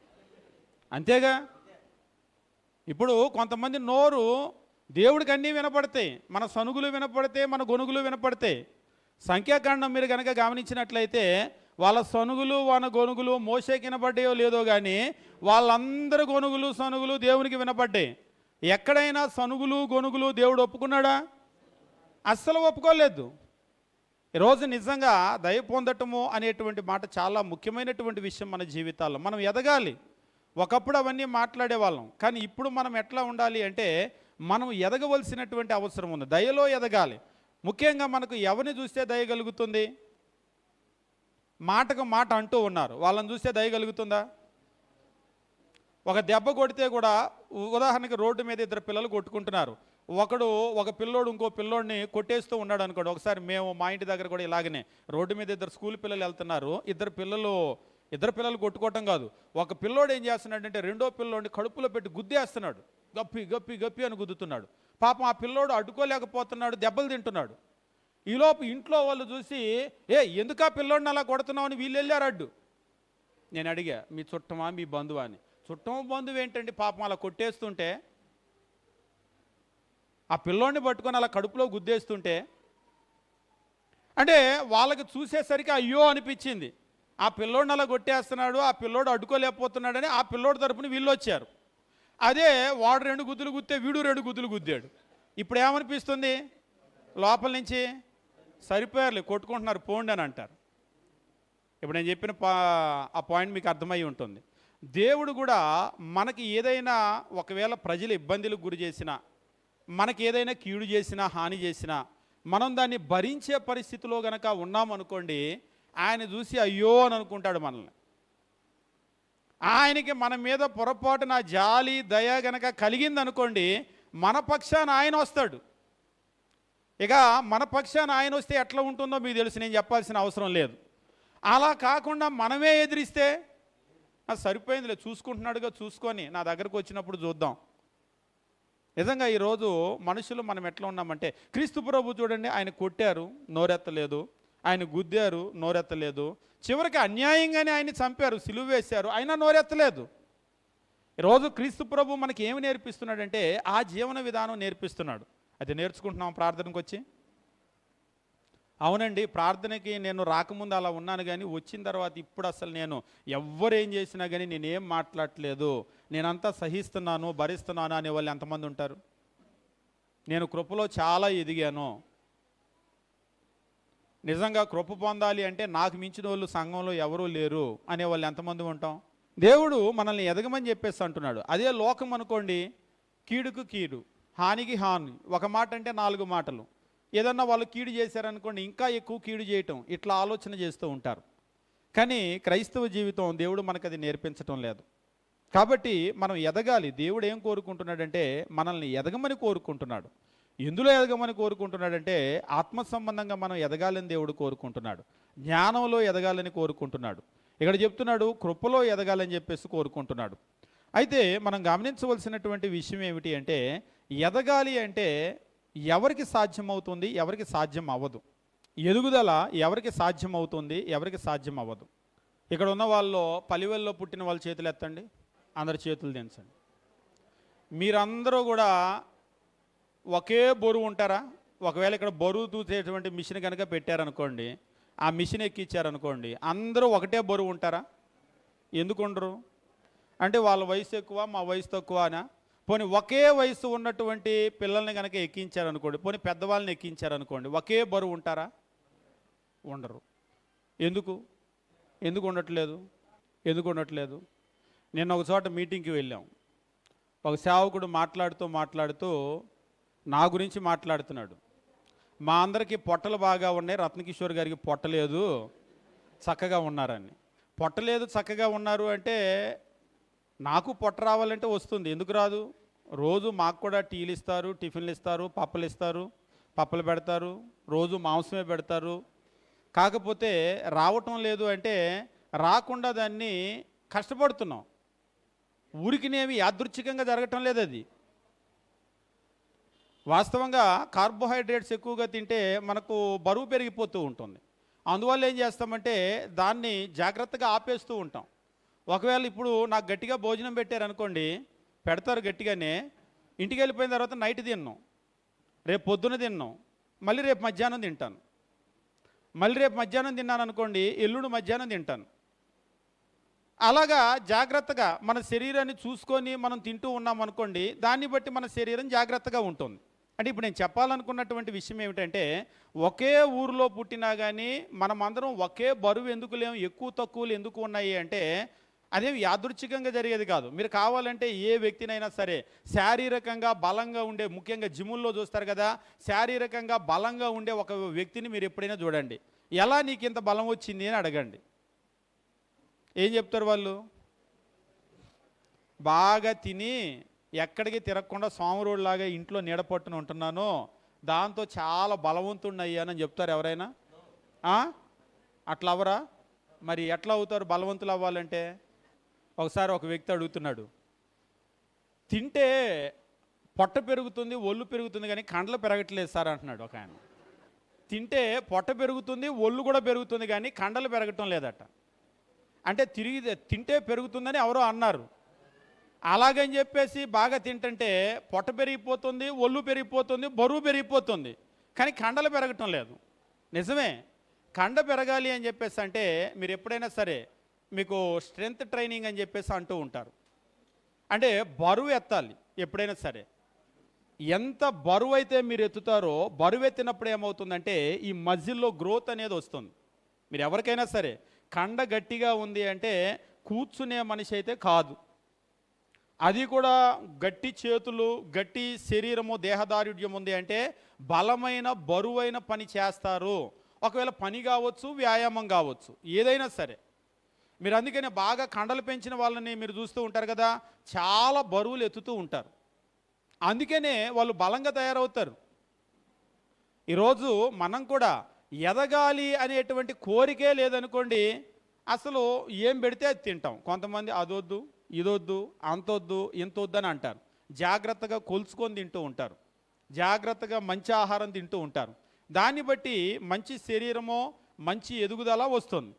అలా కాకుండా ఏది పెడితే తినేసామనుకోండి, మంచి ఆరోగ్యము మంచి ఎదుగుదల మనకు ఉండదు. ఇవాళ రేపు కనుక మీరు చూసినట్లయితే భారతదేశంలో, ముఖ్యంగా మన భారతదేశంలో మన తెలుగు రాష్ట్రాల్లో బాగా విపరీతమైనటువంటి పొట్టలు పెరిగి గుండె జబ్బులలో ర్యాంక్ 1లో ఉన్నాం ప్రపంచంలో మనం. ముఖ్యంగా తెలుగు రాష్ట్రాలు, మీరు సౌత్ ఇండియా నార్త్ ఇండియా కనుక మీరు పోల్చి చూస్తే నార్త్ ఇండియా వాళ్ళు సన్నగానే ఉంటారు, రొట్టెలు తిని. మనం మాత్రం ఎలా ఉంటాం? మన బలవంతా పొట్టల్లోనే ఉంటుంది అంటున్నాడు ఒకసారి ఒక ఆయన. మన బలమంతా పొట్టల్లోనే ఉంటుందండి అని. నిజంగానే పెద్ద పెద్ద పొట్టలు వచ్చేస్తూ ఉన్నాయి. కారణం ఏమిటి అంటే తినేది మంచి ఆహారం కాదు, ఏదో తినాలని తింటూ ఉన్నాం. వాస్తవంగా మనం తినేటువంటి అన్నము, రైస్ ఉంది కదా, ఈ రైస్లో కనుక మీరు చూసినట్లయితే తీపి చాలా ఎక్కువగా ఉంటుంది. గ్లూకోజ్ అని అంటూ ఉంటారు కదా, ఎప్పుడైనా మనకి నీరసం వచ్చినప్పుడు గ్లూకోజ్ నీళ్ళలో కల్పిస్తారు. ఇవ్వగానే ఏం చేస్తుందంటే వెంటనే ఇన్స్టెంట్గా ఎనర్జీ వచ్చేస్తుంది. మనం తినేటువంటి ఆ బియ్యంలో, రైస్లో చాలా తీపి గ్లూకోజ్ ఉంటుంది, అది చాలా ఎనర్జీని ఇస్తుంది. అంత ఎనర్జీ ఎవరికి అవసరం? అంత పని చేసే వాళ్ళకి అవసరం. ఏ పనైనా కానివ్వండి, అంత పని చేసే వాళ్ళకి అంత ఎనర్జీ అవసరం. మన ప్లేట్లో ఇంత అన్నం పెడతారు, తినండి సార్ అంటారు. నేను అప్పుడప్పుడు చెప్తాను, ఎందుకు తినేది? మేము మాట్లాడే పని తప్ప బరువు పని మాకు ఏమీ లేదు. అసలు మాకు ఇంత అన్నం కాదు, ఒక గరిట అన్నం పెడితే కూడా ఎక్కువే మాకు. అందుకంటే మాకు అవసరం ఉండదు. అందుకంటే కనుక తినేసామనుకోండి పొట్టలు ఒళ్ళు పెరిగిపోతాయి. ఈరోజు ప్రధానమైన విషయం ఏంటంటే, ఒకప్పుడు రైస్ తినలేదంటే తిన్నారు. ఒకప్పుడు ఏం చేసేవాళ్ళంటే, ఇప్పటికి కూడా మేము కర్ణాటక కనుక వెళ్ళామనుకోండి భోజనం పెడతారు. అక్కడ భోజనం కనుక తీసుకున్నట్లయితే వాళ్ళు ఏం చేస్తారంటే రైస్ కూడా కొంచెమే పెడతారు, దాంతోపాటు 2 రొట్టెలు పెడతారు, దాంతోపాటు పప్పు పెడతారు, ఆకుకూరలు పెడతారు, అన్నీ పెడతారు, దాంతోపాటు స్వీట్ కూడా పెడతారు, అన్నీ పెడతారు, నెయ్యి కూడా వేస్తారు. ఇందులో రైస్ కొద్దిగా ఉంటుంది. అంతేగాని మనం ఏం చేస్తామంటే అన్నం ఇంత పెట్టుకొని కూర ఇంత కొద్దిగా వేసుకుంటాం. ఇక కొంతమంది ఆ మాత్రం కూర కూడా లేకుండా కొంచెం పచ్చడి వేసుకొని తింటారు. ఇది మన శరీరాలకి సరిపోదు అని నేనేం చెప్తున్నానంటే, ఒక శరీరము ఎదగాలి అంటే ఆ శరీర ఎదుగుదలను గురించినటువంటి అవగాహన ఉండాలి. ఆ శరీర ఎదుగుదలకు ఏది అవసరమో దాన్ని చేయాలి. అలా చేస్తేనే శరీరం ఎదిగి ఆరోగ్యంగా ఉంటుంది. మరి ఇప్పుడు ఆత్మ ఎదగాలి అంటే ఆత్మ ఎదుగుదలను గురించినటువంటి అవగాహన ఉండాలి ప్రధానంగా. ఏదో ఆదివారం వచ్చానా బైబిల్ పాటల పుస్తకం పట్టుకొని వెళ్ళానా అంటే కాదు, అసలు ఆత్మ ఎదుగుదలను గురించిన అవగాహన ఉండాలి. ముఖ్యమైన విషయం ఏమిటంటే ఆ ఎదుగుదలను కోరుకోవాలి. ఆ ఎదుగుదలను కోరుకోవాలి అంటే మనకు ఆ బలమైన కోరిక ఉండాలి.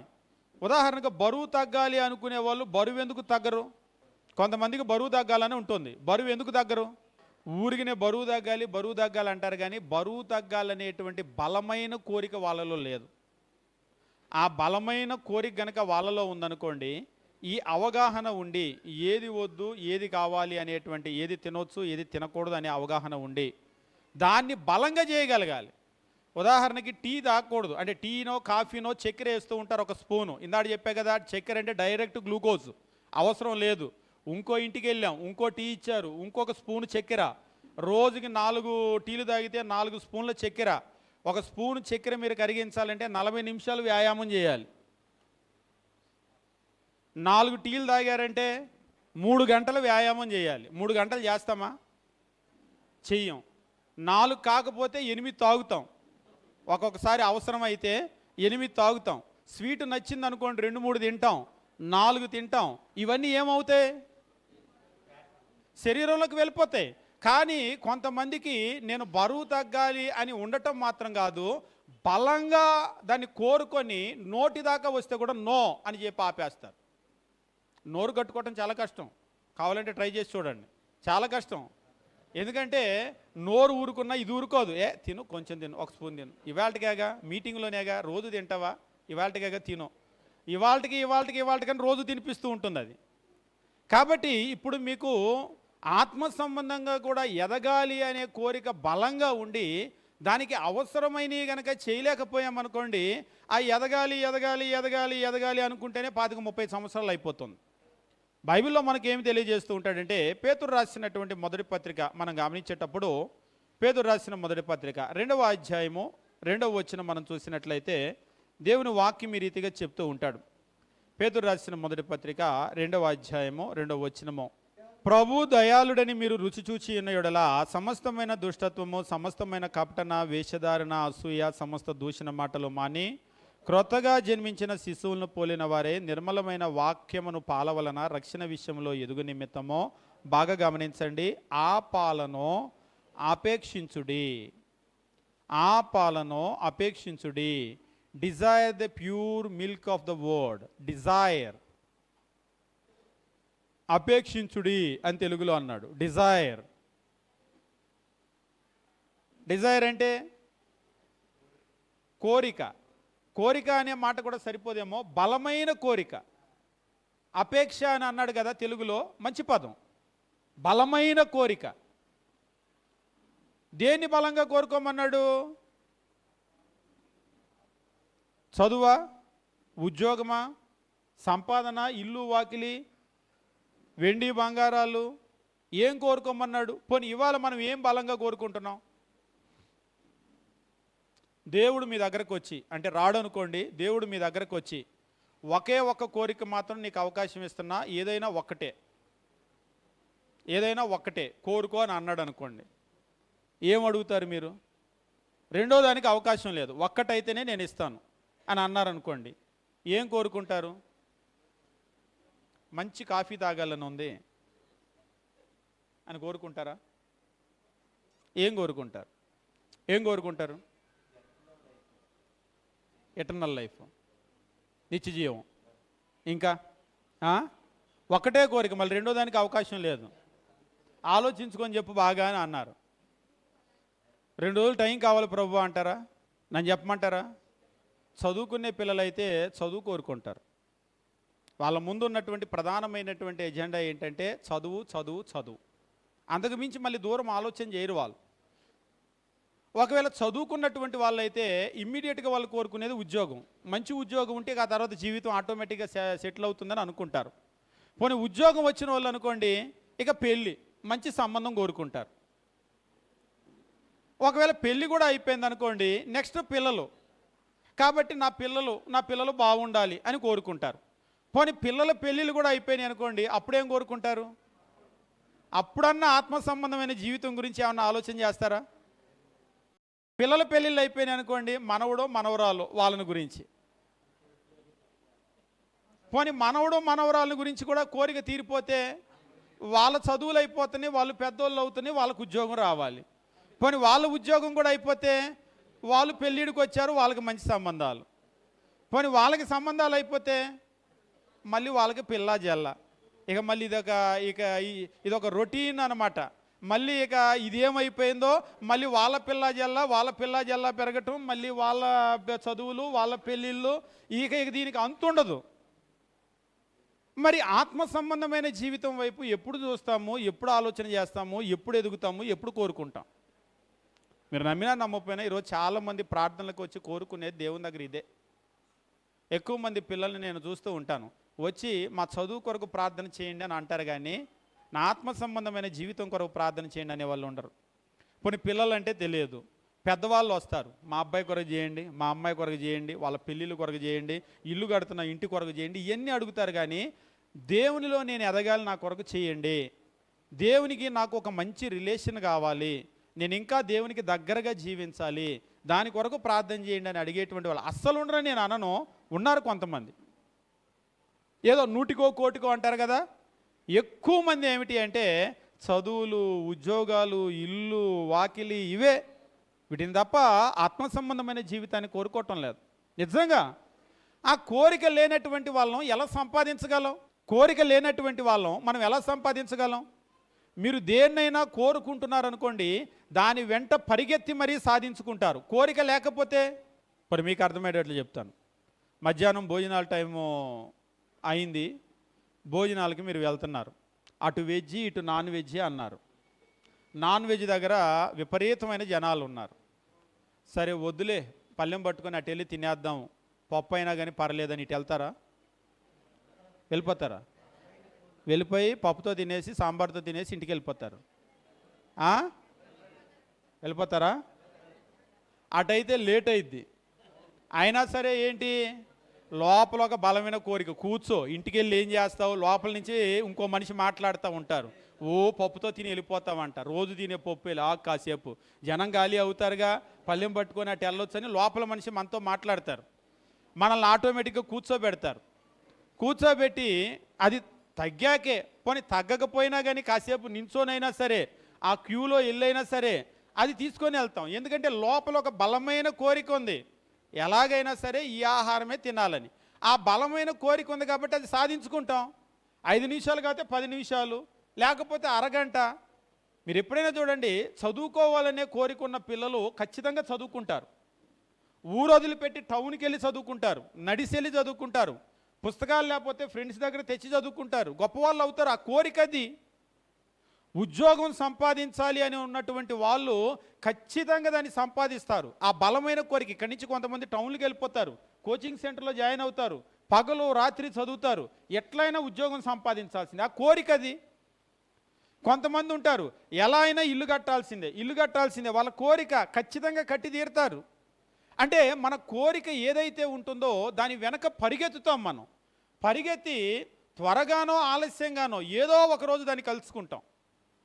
అదే నేను ఆత్మ సంబంధంగా ఎదగాలి, క్రీస్తులాగా ఎదగాలి, అంతవరకు నేను అవ్వాలి, నిత్య జీవం పొందాలనే ఈ కోరిక ఉంటే బలంగా, ఆలస్యంగానో త్వరగానో దాని వెనక పరిగెత్తి ఏదో ఒకరోజు కలుసుకుంటాం. అసలు ఆ కోరికే లేకపోతే. ఒకసారి ఒక సేవకుడు అడుగుతూ ఉన్నాడు, అన్న మన సంఘాల్లో జనాలు ఎదగటం లేదు ఎందువల్ల అని. ఎదగాలనే కోరిక ఎవరికి లేదుగా. వాళ్ళకి ప్రార్థనకి రావాలన్న కోరిక ఉంది కాబట్టి ఎలాగైనా వచ్చి అటెండెన్స్ వేయించుకొని వెళ్తున్నారు, కానీ రావాలన్న కోరిక ఉంది, వస్తున్నారు, ఏ పనున్నా పక్కన పెట్టుకొని వస్తున్నారు. నిజమే, వాళ్ళు వస్తున్నారు, వాళ్ళని అభినందించాలి. కానీ వాళ్ళకి ఎదగాలన్న కోరిక లేదు. నేను క్రీస్తులో వెనకబడిపోయాను, వచ్చినప్పుడు ఎలా ఉన్నానో ఇప్పుడు అలాగనే ఉన్నాను, ఎదగాలి అనే కోరిక వాళ్ళలో లేదు. ఆ కోరిక, ఇప్పుడు గుర్రాన్ని నీళ్ళ దాకా మనం తీసుకెళ్ళగలం, కానీ బలవంతంగా నీళ్లు దాపించలేం కదా. ఇప్పుడు నాన్ వెజ్ తినాలన్న కోరిక వాళ్ళలో ఉంది, ఈలోపు మనం వెళ్ళాం, అమ్మ అటు సాంబార్ దగ్గర ఖాళీగా ఉందిగా ఇల్లంటే వెళ్తారా? ఒక నవ్వి పక్కి వెళ్తారు, సాంబార్ తినాలంట అని. అంతేనా? అవునా కదా? లోపల బలమైన కోరిక ఉంది, అవసరమైతే కాసేపు ఆగైనా సరే దాన్ని సాధిస్తాం. లోపల నేను క్రీస్తులాగా ఎదగాలి అనేటువంటి బలమైన కోరిక గనక ఉంటే మనం సాధించేదాకా అది నిద్రపోనివ్వదు మనల్ని. ఈరోజు కొంతమంది దేవుని వాక్యం చదువుకొని నేర్చుకునేటువంటి వాళ్ళు ఉంటారు. నిజంగా ఇక్కడ లేకపోతే ఏం చేస్తూ ఉంటారంటే ఎక్కడో ఉన్న దగ్గరికి వెళ్తారు. మేము మెడ్రాసులో బైబిల్ నేర్చుకోవటానికి వెళ్ళినప్పుడు మా ప్రాంతంలో కూడా చాలామంది నవ్వారు. ఎగతాళి చేశారు. మన విజయవాడలో బైబిల్ స్కూలు లేవా, అంత దూరం వెళ్ళాలా, ఆంధ్ర రాష్ట్రంలో లేదా అని. అంత దూరం వెళ్ళాలి అంటే అక్కడ బాగా నేర్పుతారంటే అక్కడికి వెళ్ళాం. ఇప్పుడు చెన్నై వెళ్ళి ఇంజనీరింగ్లో జాయిన్ చేయట్లేదా? ఆంధ్రాలో లేవా ఇంజనీరింగ్ కాలేజీలు? మరి అక్కడ దాకా ఎందుకు వెళ్తున్నారు? చదువుకోవడానికి అమెరికా ఎందుకు వెళ్తున్నారు? లండన్ ఎందుకు వెళ్తున్నారు? యూకే ఎందుకు వెళ్తున్నారు? మన దగ్గర లేవా కాలేజీలో? అక్కడికి వెళ్తే బాగా నేర్పుతున్నారనే కదా.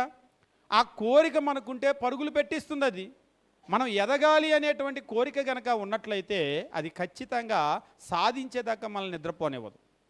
పేతురు పత్రికలో పేతురు ఇక్కడ ఏమని చెప్తూ ఉన్నాడంటే, 2వ వచనము మనం గమనించినప్పుడు, సమస్తమైన దుష్టత్వము, సమస్తమైన కపటము, వేషధారణ, అసూయ, సమస్త దూషణ మాటలు మాని క్రొత్తగా జన్మించిన శిశువులను పోలిన వారే. ఇక్కడ ఒక పోలిక చెప్తూ ఉన్నాడు. క్రొత్తగా జన్మించిన శిశువు ఎలాగైతే ఉంటుందో, మీరు ఎప్పుడైనా చిన్నపిల్లల దగ్గర పాలు పెట్టేటప్పుడు, ఒకవేళ పోత పాలు అనుకోండి, డబ్బా ఎప్పుడైనా నోటి దగ్గర పెట్టేటప్పుడు అలా అంటించండి. పక్కన పాల డబ్బా పెట్టేటప్పుడు ఇలా నోట్లో పెట్టకుండా ఇలా ఇలా పక్కన అంటించండి. పక్కన అంటించగానే ఏం చేస్తారు?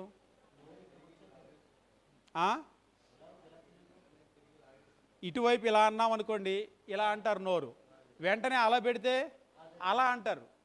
మీరు డబ్బా అలా అలా అనండి, ఎటు పెడితే అటు అలాగ నోరు ఆ డబ్బా వైపు, అంటే ఆ పాల పీక ఉంటుంది కదా, ఎటు పెడితే అటు తిప్పుతూ ఉంటారు. అంటే ఎలా అయినా సరే అది నోట్లో పెట్టుకొని ఆ పాలు తాగాలి అనేటువంటి ఆతురత, ఆపేక్ష.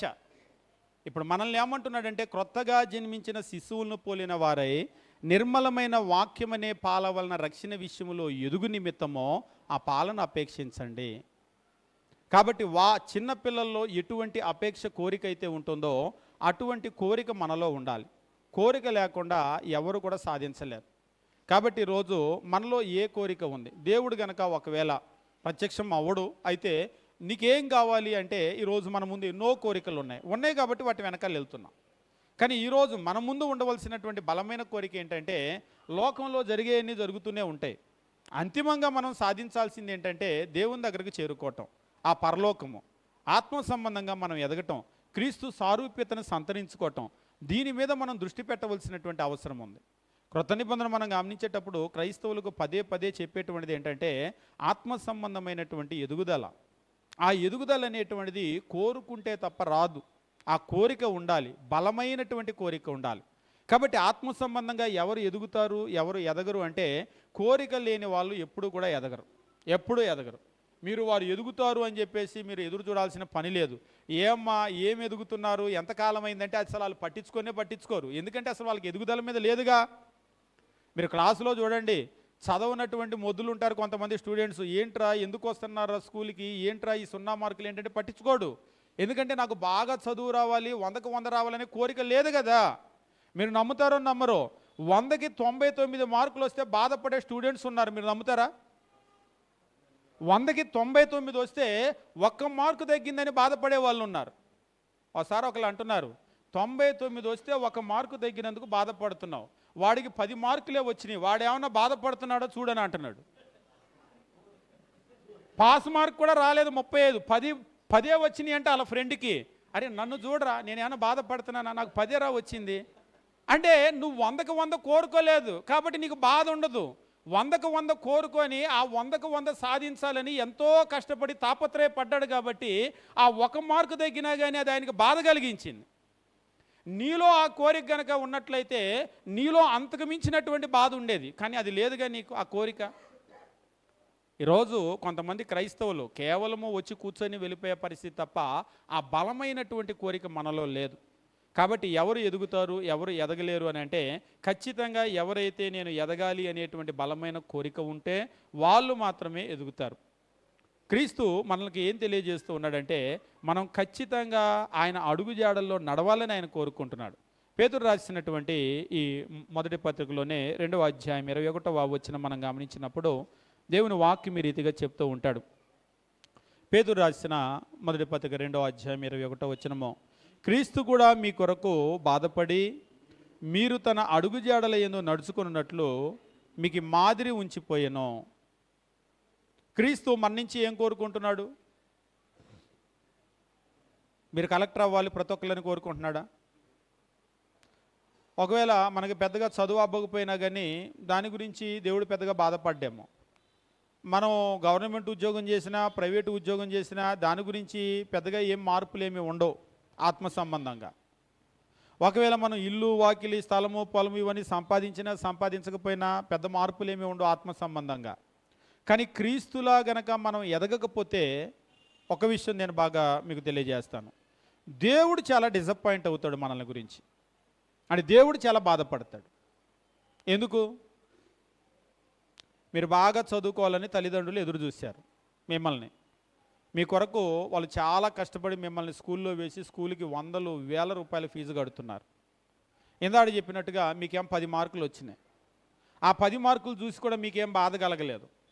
మీరు బ్రహ్మాండంగానే ఉన్నారు. ఆ 10 మార్కులు ఇంట్లో చూపిస్తే వాళ్ళు ఏమని చేస్తారు? వాళ్ళు ఏం చేస్తారు? తల్లిదండ్రులు చాలా బాధపడతారు. వాళ్ళ కష్టమంతా కూడా గుర్తు చేసుకొని ఎంత కష్టపడుతున్నాం మనం వీళ్ళ కొరకు, కనీసం వాళ్ళకి చదువుకోవాలన్న ఆశ వాళ్ళకి లేకపోతే మనం ఏం చేయగలుగుతాం అని బాధపడతారా పడరా?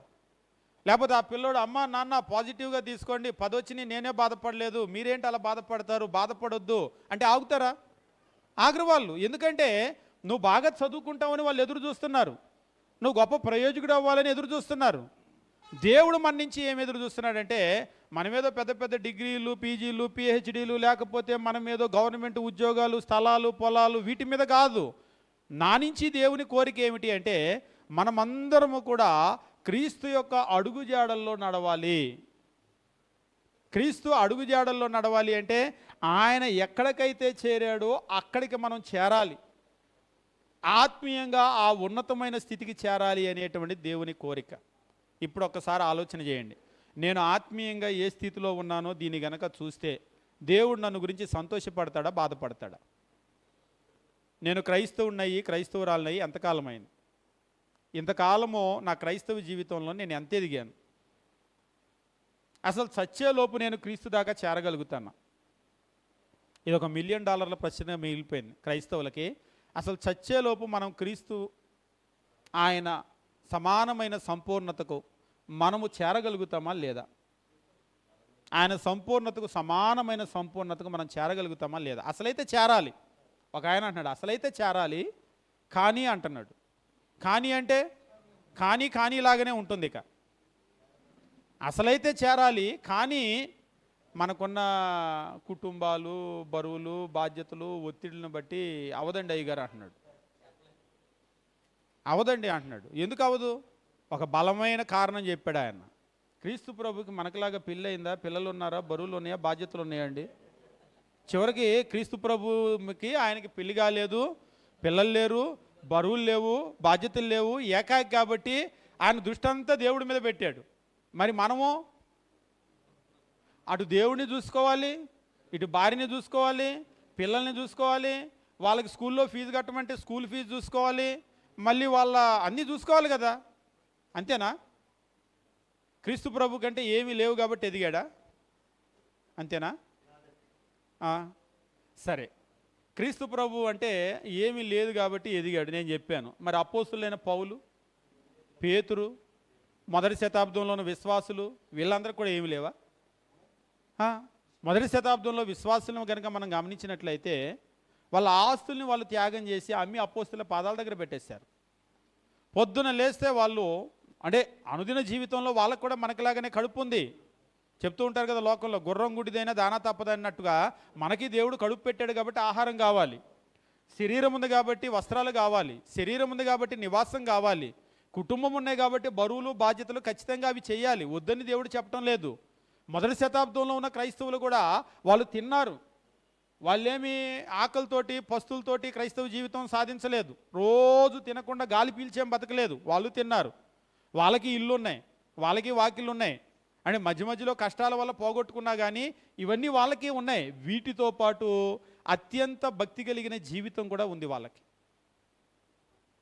ఇక్కడ ఒక విషయం చెప్పి ముందుకు వెళ్తాను. మనము మన భౌతిక జీవితం కొరకు దేవుని దగ్గరకు వచ్చాం. బాగా గమనించండి. మనము మన భౌతిక జీవితం కొరకు దేవుని దగ్గరకు వచ్చి దేవుడిని అడ్డం పెట్టుకుంటున్నాం, దేవుని కోరుకుంటున్నాం. కానీ వాళ్ళు వాళ్ళ ఆత్మ సంబంధమైన జీవితం కొరకు వాళ్ళు ఈ భౌతిక సంబంధమైనటువంటి జీవితాన్ని వాళ్ళు ఈడ్చుకొని వెళ్ళారు. బాగా అర్థం కావాలంటే లోకంలో ఒక మాట చెప్తారు, తినటం కొరకు బ్రతుకుతున్నావా, బతకటానికి తింటున్నావా అని. రెండు ఒకటేనా? తినటం కొరకు బతకటం, బతకటం కొరకు తినటం, అంతేనా? రెండిటిలో తిండి ఉంది, రెండిటిలో బతకటం ఉన్నాయి, కానీ అర్థం మాత్రం వేరు, అంతేనా? ఇప్పుడు మనం కూడా దేని కొరకు దేవుని దగ్గరికి వచ్చాం? దేవుని దగ్గరికి మనం దేనికి వచ్చాం?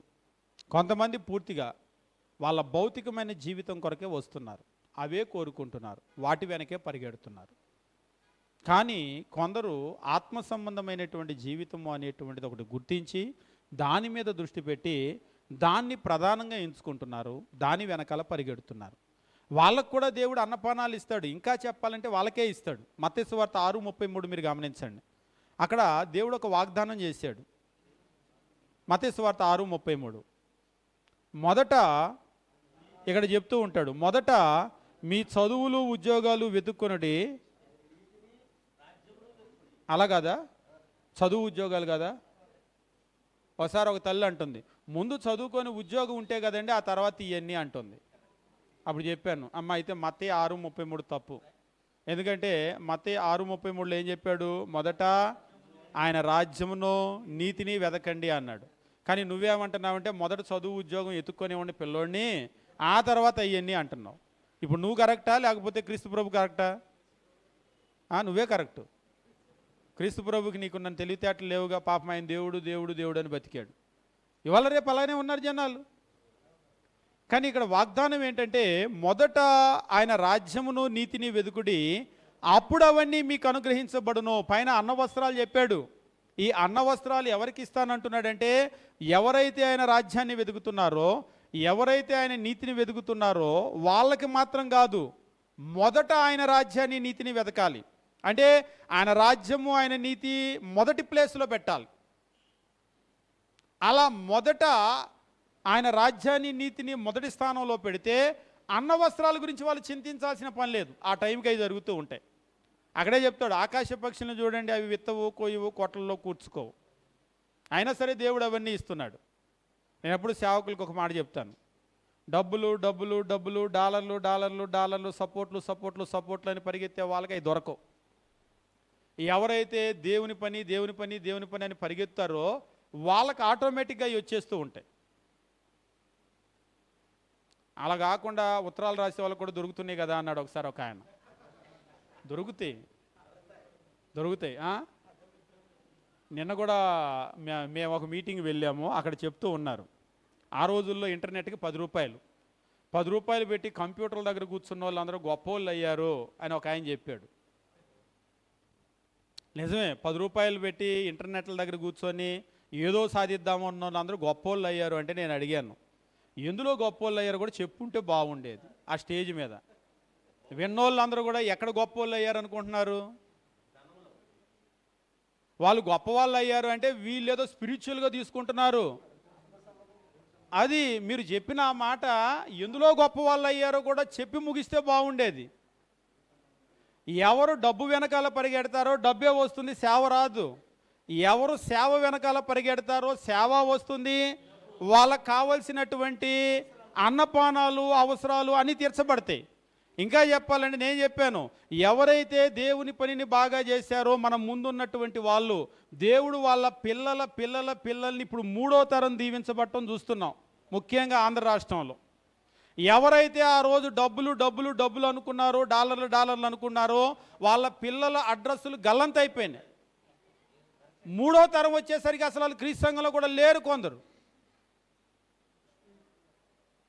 అంటే మనం ఎప్పుడైతే దేవుణ్ణి, దేవుని రాజ్యాన్ని, దేవుని నీతిని మొదట పెడతామో మనకు కావలసినవన్నీ ఆయన ఇస్తాడు. ఆయనకి తెలుసు మనకు కడుపు పెట్టిందే ఆయన, ఈ కడుపులో ఆకలి పెట్టిందే ఆయన, మనకు అన్న వస్త్రాలు కావాలని ఆయనకి మించి తెలిసిన వాళ్ళు ఎవరు కూడా లేరు.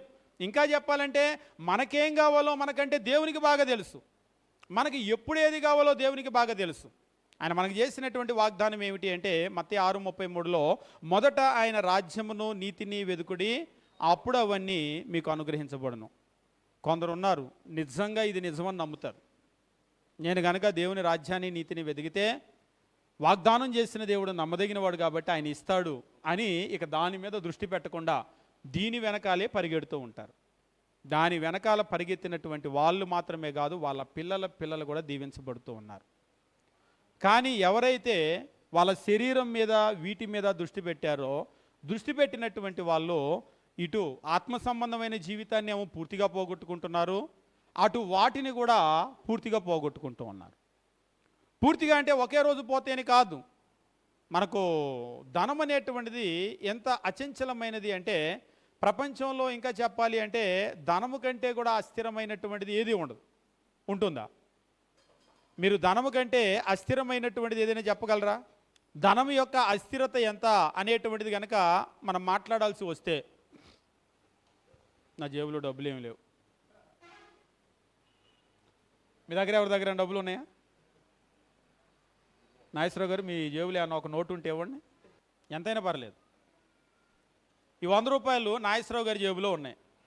100 కాదు, 200. ఇప్పుడు ఈ మీయేగా. నాగేశ్వరరావు గారి జేబుకి ఎప్పుడు వచ్చి ఉంటే?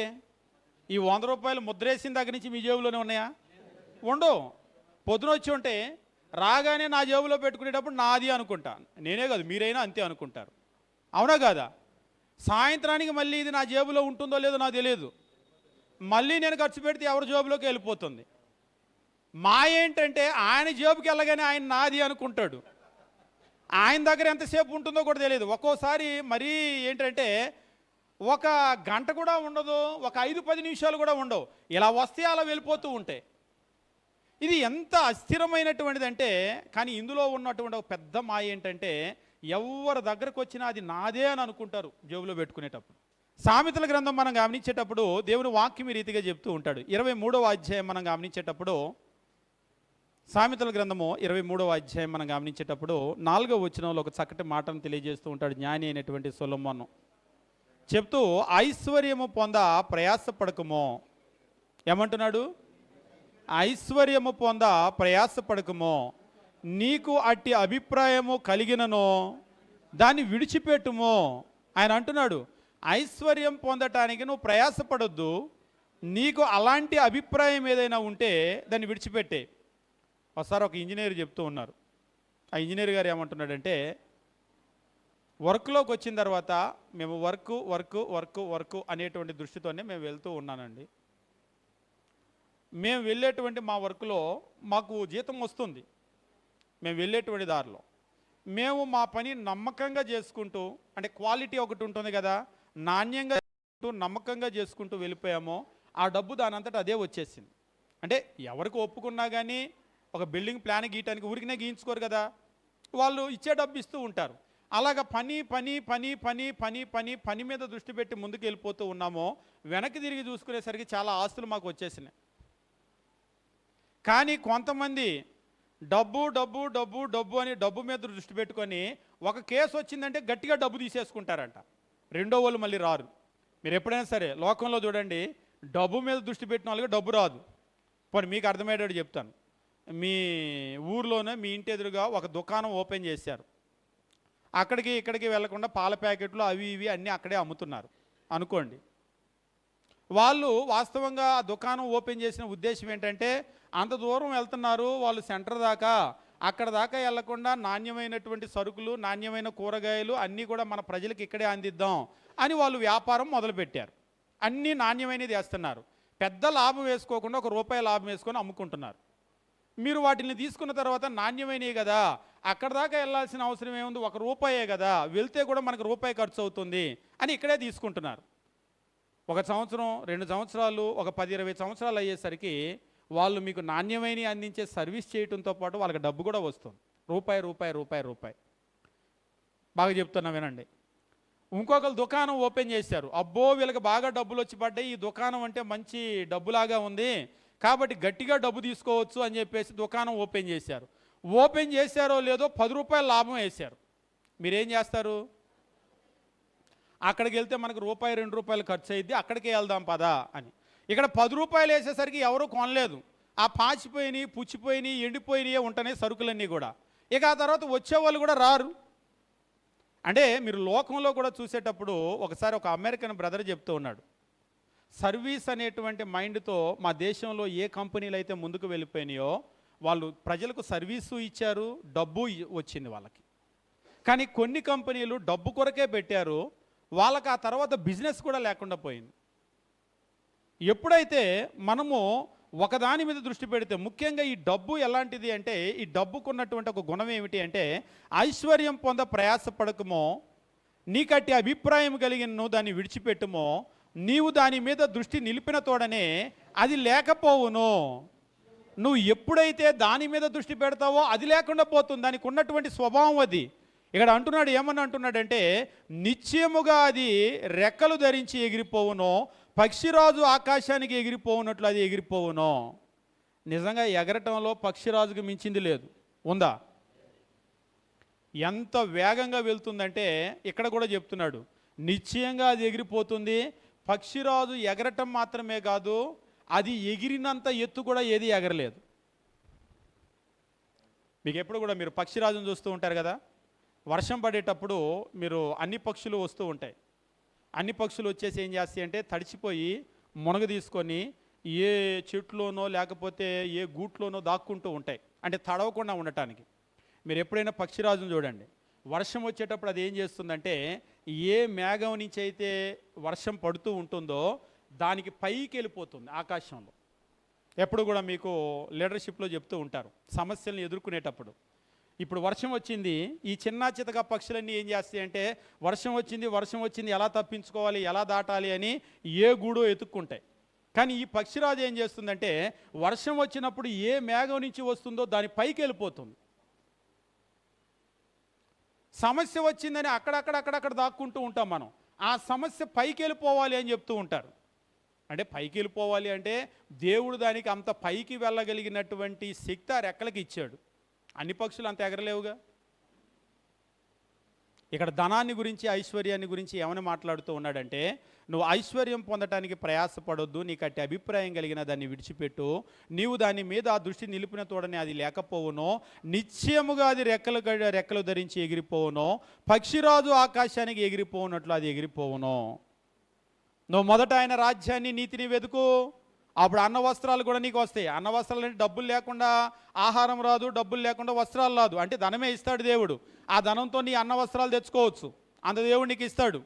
అలా కాకుండా నా అన్న వస్త్రాలకి ధనం కావాలి కదా అని ధనం మీద కనుక దృష్టి పెట్టి దేవుని రాజ్యాన్ని, నీతిని వెనక పెడితే, పక్కన పెడితే, నీకు అది దక్కదు, ఇది దక్కదు, అవ్వా దక్కదు, బొవ్వా దక్కదు. కాబట్టి మనం గమనించవలసిన విషయం ఏంటంటే, కొంతమంది ఒకసారి ఒక ఆయన అన్నాడు, ఏమండి దేవుడు భక్తి అని వెళ్తే ఇదంతా ఎవరు చూస్తారు అని. ఆయన ఇచ్చిన వాగ్దానం అదే కదా, మొదట నువ్వు ఆయన రాజ్యాన్ని, నీతిని వెతుకు, అప్పుడు అవన్నీ నీకు అనుగ్రహించబడతాయి. A promise is a promise. వాగ్దానం చేసిన వాడు నమ్మదగిన వాడు. ఆయన వాగ్దానం అంటే వాగ్దానం, మాట అంటే మాటే. ఈరోజు కొంతమంది సేవకులు నిజంగా నమ్మి ఆయన సేవ మీద దృష్టి పెడుతున్నారు, వాళ్ళ కుటుంబాలు వర్ధిల్లుతూ ఉన్నాయి, పిల్లలు వర్ధిల్లుతూ ఉన్నారు. ఈరోజు కొంతమంది విశ్వాసులు దాన్ని నమ్మి నిజంగా వాళ్ళ ఆత్మ సంబంధమైన ఎదుగుదల మీద దృష్టి పెడుతున్నారు, అటు ఆత్మ సంబంధంగా ఎదుగుదలను సాధిస్తున్నారు, భౌతికంగా వాళ్ళకు కావలసినటువంటి దీవెన కూడా వాళ్ళు పొందుతూ ఉన్నారు. కాబట్టి ఈరోజు మనం గుర్తించవలసినటువంటి విషయం ఏమిటి అంటే, మనం ప్రార్థనకి వచ్చేది ఏదో మాకు చదువు, ఉద్యోగం ఇవ్వు, ఇల్లు ఇవ్వు, వాకిలివ్వు కాదు. ఇవన్నీ మనకు కావాలని దేవునికి తెలుసు. ఇప్పుడు మనకు ఒక శరీరం ఉంది, ఈ శరీరం బ్రతకాలి అంటే ఆహారం కావాలి, వస్త్రాలు కావాలి, నివాసం కావాలి. ఇవన్నీ కావాలంటే డబ్బులు లేకుండా ఏదీ రాదు. డబ్బు రావాలి అంటే పనో ఉద్యోగమో కావాలి.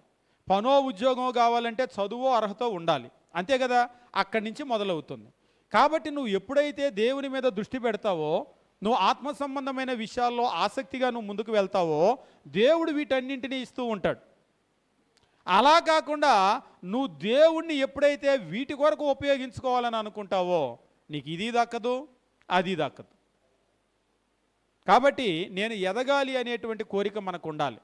ఎదగాలి అనేటువంటి కోరిక లేనటువంటి ఏ వ్యక్తి కూడా ఎదగలేడు. మనం దేవుణ్ణి ఎందుకొరకు ఉపయోగించుకుంటున్నాం, ఎందుకొరకు దేవుని దగ్గరకు వస్తున్నాం అనేటువంటిది చాలా చాలా ముఖ్యమైనటువంటి విషయం. కాబట్టి ఈరోజు చాలామంది ఎందుకు ఎదగలేకపోతున్నారు అని అడుగుతూ ఉంటారు. ప్రధానమైనటువంటి కారణం ఏంటంటే, ఎదగాలనే కోరికే వాళ్ళకి లేదు. అసలు ఆత్మ సంబంధమైన జీవితాన్ని వాళ్ళు కోరుకోవటం లేదు. క్రీస్తు ఎక్కడ ఉన్నాడు, నేను ఇక్కడ ఉన్నాను, నేను ఎప్పుడు ఎదుగుతాననే ఆలోచన వాళ్ళకి లేదు. ఆలోచన వాళ్ళకి లేదు కాబట్టి వాళ్ళు ఎదగటం లేదు. కాబట్టి మనకు ఆ కోరిక లేనంత వరకు మనం ఎప్పుడు కూడా ఎదగలేం. ఆ కోరిక కూడా ఎంత ఉండాలంటే ఒక బలమైనటువంటి కోరిక ఉండాలి. ఎలాగైతే క్రొత్తగా జన్మించినటువంటి శిశువులు ఆ పాలను అపేక్షిస్తారో అంత బలంగా కోరుకోవాలి. ఉదాహరణకి మీరు క్రొత్తగా జన్మించిన శిశువులు ఉన్నారనుకోండి, పాల డబ్బా పెట్టారు, ఇంకేదన్నా పెట్టారు, ఏం కోరుకుంటారు? ఆకలితో ఉంటే ఆకలితో ఉన్న పిల్లలకి మీరు ఆడుకునేటువంటి గురుగులు అంటారు, ఇక్కడ బొమ్మల్ని ఏమంటారు? గురుగులేగా, ఏమంటారు బొమ్మల్ని? ఆట వస్తువులు ఉంటాయి, పిల్లలు ఆడుకుంటారు కదా. పాలు తాగే పిల్లలు బాగా ఆకలి అవుతుంది, ఏడుస్తున్నారు, ఆడుకునే వస్తువులన్నీ అక్కడ వేశారు, తీసుకుంటారా? ఆపనే ఆపరు. ఒరే ఇదాడుకో ఇదాడుకో, లేకపోతే దాన్ని ఆ గిలక్కాయ కొడతారు, ఈ గిలక్కాయ కొడతారు, పాట పాడుతారు, ఆపనే ఆపరు. ఏం కావాలి నీకు? పాలు. అది ఇస్తేనే ఆపుతారు. మీరు ఎన్ని వందల వేల రూపాయల వస్తువులైనా తెచ్చి ముందేయండి, బంగారమే ముందేయండి, ఆపనే ఆపరు. వాళ్ళకి ఏం కావాలి? పాలే కావాలి. ఈరోజు మనం కూడా ఆ బలమైన కోరిక అలా ఉండాలి. నాకు ఆత్మ సంబంధమైన ఎదుగుదలే కావాలి, దేవుళ్ళలో నేను ఎదగాలి, అదే నాకు కావాలి. అయితే మనం ఒకవైపు ఆత్మ సంబంధమైన ఎదుగుదల, రెండో వైపు ఈ లోకములో ఉన్న విషయాలను పెడితే దేన్ని కోరుకుంటున్నాం? ముగించేస్తున్నా నేను. ఈ రెండిట్లో దేన్ని కోరుకునే వాళ్ళుగా ఉన్నాం మనం? నాకు ఇవన్నీ వద్దండి, ఆత్మ సంబంధమైన ఎదుగుదలే కావాలి, అది దొరికేదాకా నేను ఆపను నా ఏడుపు అన్నట్లుగా ఉన్నామా? ఏం కావాలి నీకంటే? కొంతమంది విశ్వాసులు ఉంటారు, ఒక్కోసారి ఆశ్చర్యం కలుగుతుంది. ఎట్లా ఉంటుందంటే వాళ్ళ పరిస్థితి, వాక్యం చెప్పండి వాక్యం చెప్పండి, వాక్యం నేర్పండి వాక్యం నేర్పండి అని అడుగుతారు. కొంతమంది విశ్వాసులు ఉంటారు, టైం అయిపోయింది, 12:30కి ముగింపు అన్నారు కదా, ఇంకా ఆపలేదేంటి, అయ్యో అన్నం తిన్న తర్వాత మరలా వెళ్ళాలి కదా, వాటి మీద దృష్టి ఉంటుంది కొంతమందికి. కానీ కొంతమంది ఉంటారు, వాక్యము నేర్చుకునే అవకాశం వచ్చింది కాబట్టి నేర్చుకోవాలి, బలపడాలి అని కోరిక ఉంటుంది. ఒకసారి ఒకళ్ళు అంటున్నారు, మాకు వాక్యం సరిపోవట్లేదండి అని అంటున్నారు. ఆ సేవకుడు నా దగ్గర చెబుతున్నాడు, అన్నా ఆదివారము 45 నిమిషాలు ప్రసంగం చెబితే సరిపోవట్లేదు అంటున్నారు. ఆయన అన్నాడంట, ఏమ్మా ఇదేమన్నా అన్నమా కడుపు నిండా పెట్టడానికి సరిపోవటానికని. అంటే వాళ్ళలో ఆ బలమైన వాంఛ ఉంది. అడిగారంట 45 నిమిషాలు సరిపోవట్లేదని. పక్కన వాళ్ళు ఏంటి, గంట చెప్పాలా, 2 గంటలు చెప్పాలా, నీ ఒక్కదాన్ని చెప్పించుకో అన్నారంట. అక్కడే పక్కన కూర్చున్న వాళ్ళు ఏమన్నారంటే, ఏంటి గంట 2 గంటలు చెప్పమంటావే ఏంటి, నువ్వు చెప్పించుకో, నీ మాటే నిజం అనుకొని రేపటి నుంచి గంట ప్రసంగం మొదలు పెడితే. అంటే వాళ్ళకి ఎలాంటి కోరిక ఉంది? చాలే ఊరుకో, 45 నిమిషాలు ఎక్కువ అవుతుంది, కడుపు నిండిపోతుంది, పొట్టలు చెక్కలు అవుతున్నాయి అని. నిజంగా కొంతమంది నేను ఎదగాలి అన్నటువంటి వాళ్ళు ఈరోజు మనకి భోజనం పెడతారు, మనం ఎంత తింటాం? అదే జిమ్ములకి వెళ్ళి కండలు పెంచే వాళ్ళు ఉన్నారనుకోండి, 10 మంది తినే భోజనం ఒక్కటి తినేస్తాడు, వ్యాయామం చేస్తాడు, కండలు పెంచుతాడు, బలవంతుడు అవుతాడు. వాళ్ళు తినటంలో న్యాయం ఉంది. ఒకసారి ఒక సిమెంట్ ఫ్యాక్టరీ గురించి మాట్లాడేటప్పుడు అక్కడ ఉండేటువంటి ఒక ఆఫీసర్ అంటున్నాడు, మా దగ్గర అంతా కూడా అంటే వాళ్ళ వర్కర్స్ గురించి మాట్లాడుతూ ఉన్నాం. మాట్లాడేటప్పుడు రామ్కో సిమెంట్ ఫ్యాక్టరీ, మా దగ్గరంతా లోపల బీహార్ వాళ్ళతోటి మేము పని చేయిస్తామండి అని అన్నాడు. మన వాళ్ళకి ఉద్యోగాలు ఇవ్వచ్చు కదా అంటే ఆయన అన్నాడు, మన వాళ్ళకి ఉద్యోగాలు ఇస్తే కంపెనీ మూసుకోవాలి మేము అని. అదేంటనంటే 2 విషయాలు చెప్తానండి మీకు. ఒకటి, వాళ్ళు చేసిన జీతానికి మన వాళ్ళు చేయరు, వాళ్ళు చేసిన జీతానికి మన వాళ్ళు చేయరు. రెండవది, వాళ్ళు చేసే కష్టం మన వాళ్ళు చేయరు. వాళ్ళు ఒక్కొక్కరు 4 తిండి తినేస్తారట, బేషన్లోనే పెట్టుకొని తినేస్తారు. ఎందుకు బేషన్లో పెట్టుకొని? మేము చూసాం. మేము మెడ్రాసులో బైబిల్ కాలేజీలో చదువుకునేటప్పుడు మా కాలేజీలో బీహారు, తర్వాత మొత్తము నేపాల్, బంగ్లాదేశ్, బర్మా చుట్టుపక్కల దేశాలన్నిటి నుంచి వచ్చేవాళ్ళు. మేము కంచాల్లో పెట్టుకొని ప్లేట్లో పెట్టుకొని తింటే వాళ్ళు వండిందంతా కూడా బేషన్లో పోసేవాళ్ళు. కూర వండి బేషన్లో పోసేవాళ్ళు. బేషన్ ముందుకు లాక్కుంటే కొత్తలో ఆశ్చర్యపోయాం, ఏంటి వీళ్ళు రాక్షసుల్లాగా తింటున్నారని. మాకు అలానే అనిపించేది. మనం వండుకుంటే, నాకు తెలిసి నేను చిన్నప్పటి నుంచి బేషన్లలో తిన్న వాళ్ళని మన ఊర్లలో చూడలేదు. అయితే వాళ్ళు తినటమో అలానే తింటారు, కష్టమో అలానే చేస్తారు. మనం తినను లేము, కష్టము చేయలేము. అంటే దేని గురించి మాట్లాడుతున్నానంటే, వాళ్ళంత తినటంలో న్యాయం ఉంది. అంత తింటారు, అంత కష్టపడతారు, అంతేనా? అంత తిని అంత కష్టపడతారు కాబట్టి అంత బలంగా ఉంటారు. మనం ఎంత బలంగా ఉండాలంటే అంత ఆహారం అవసరమో అలాగని ఇందాక చెప్పిన మాట బాగా గుర్తుపెట్టుకోండి. ఒట్టిగా ఆహారం తిన్నామనుకోండి, పొట్టలు బరువు పెరుగుతుంది. కాబట్టి మనం ఎదగాలి అంటే ఎక్కువ ఆహారం కావాలి.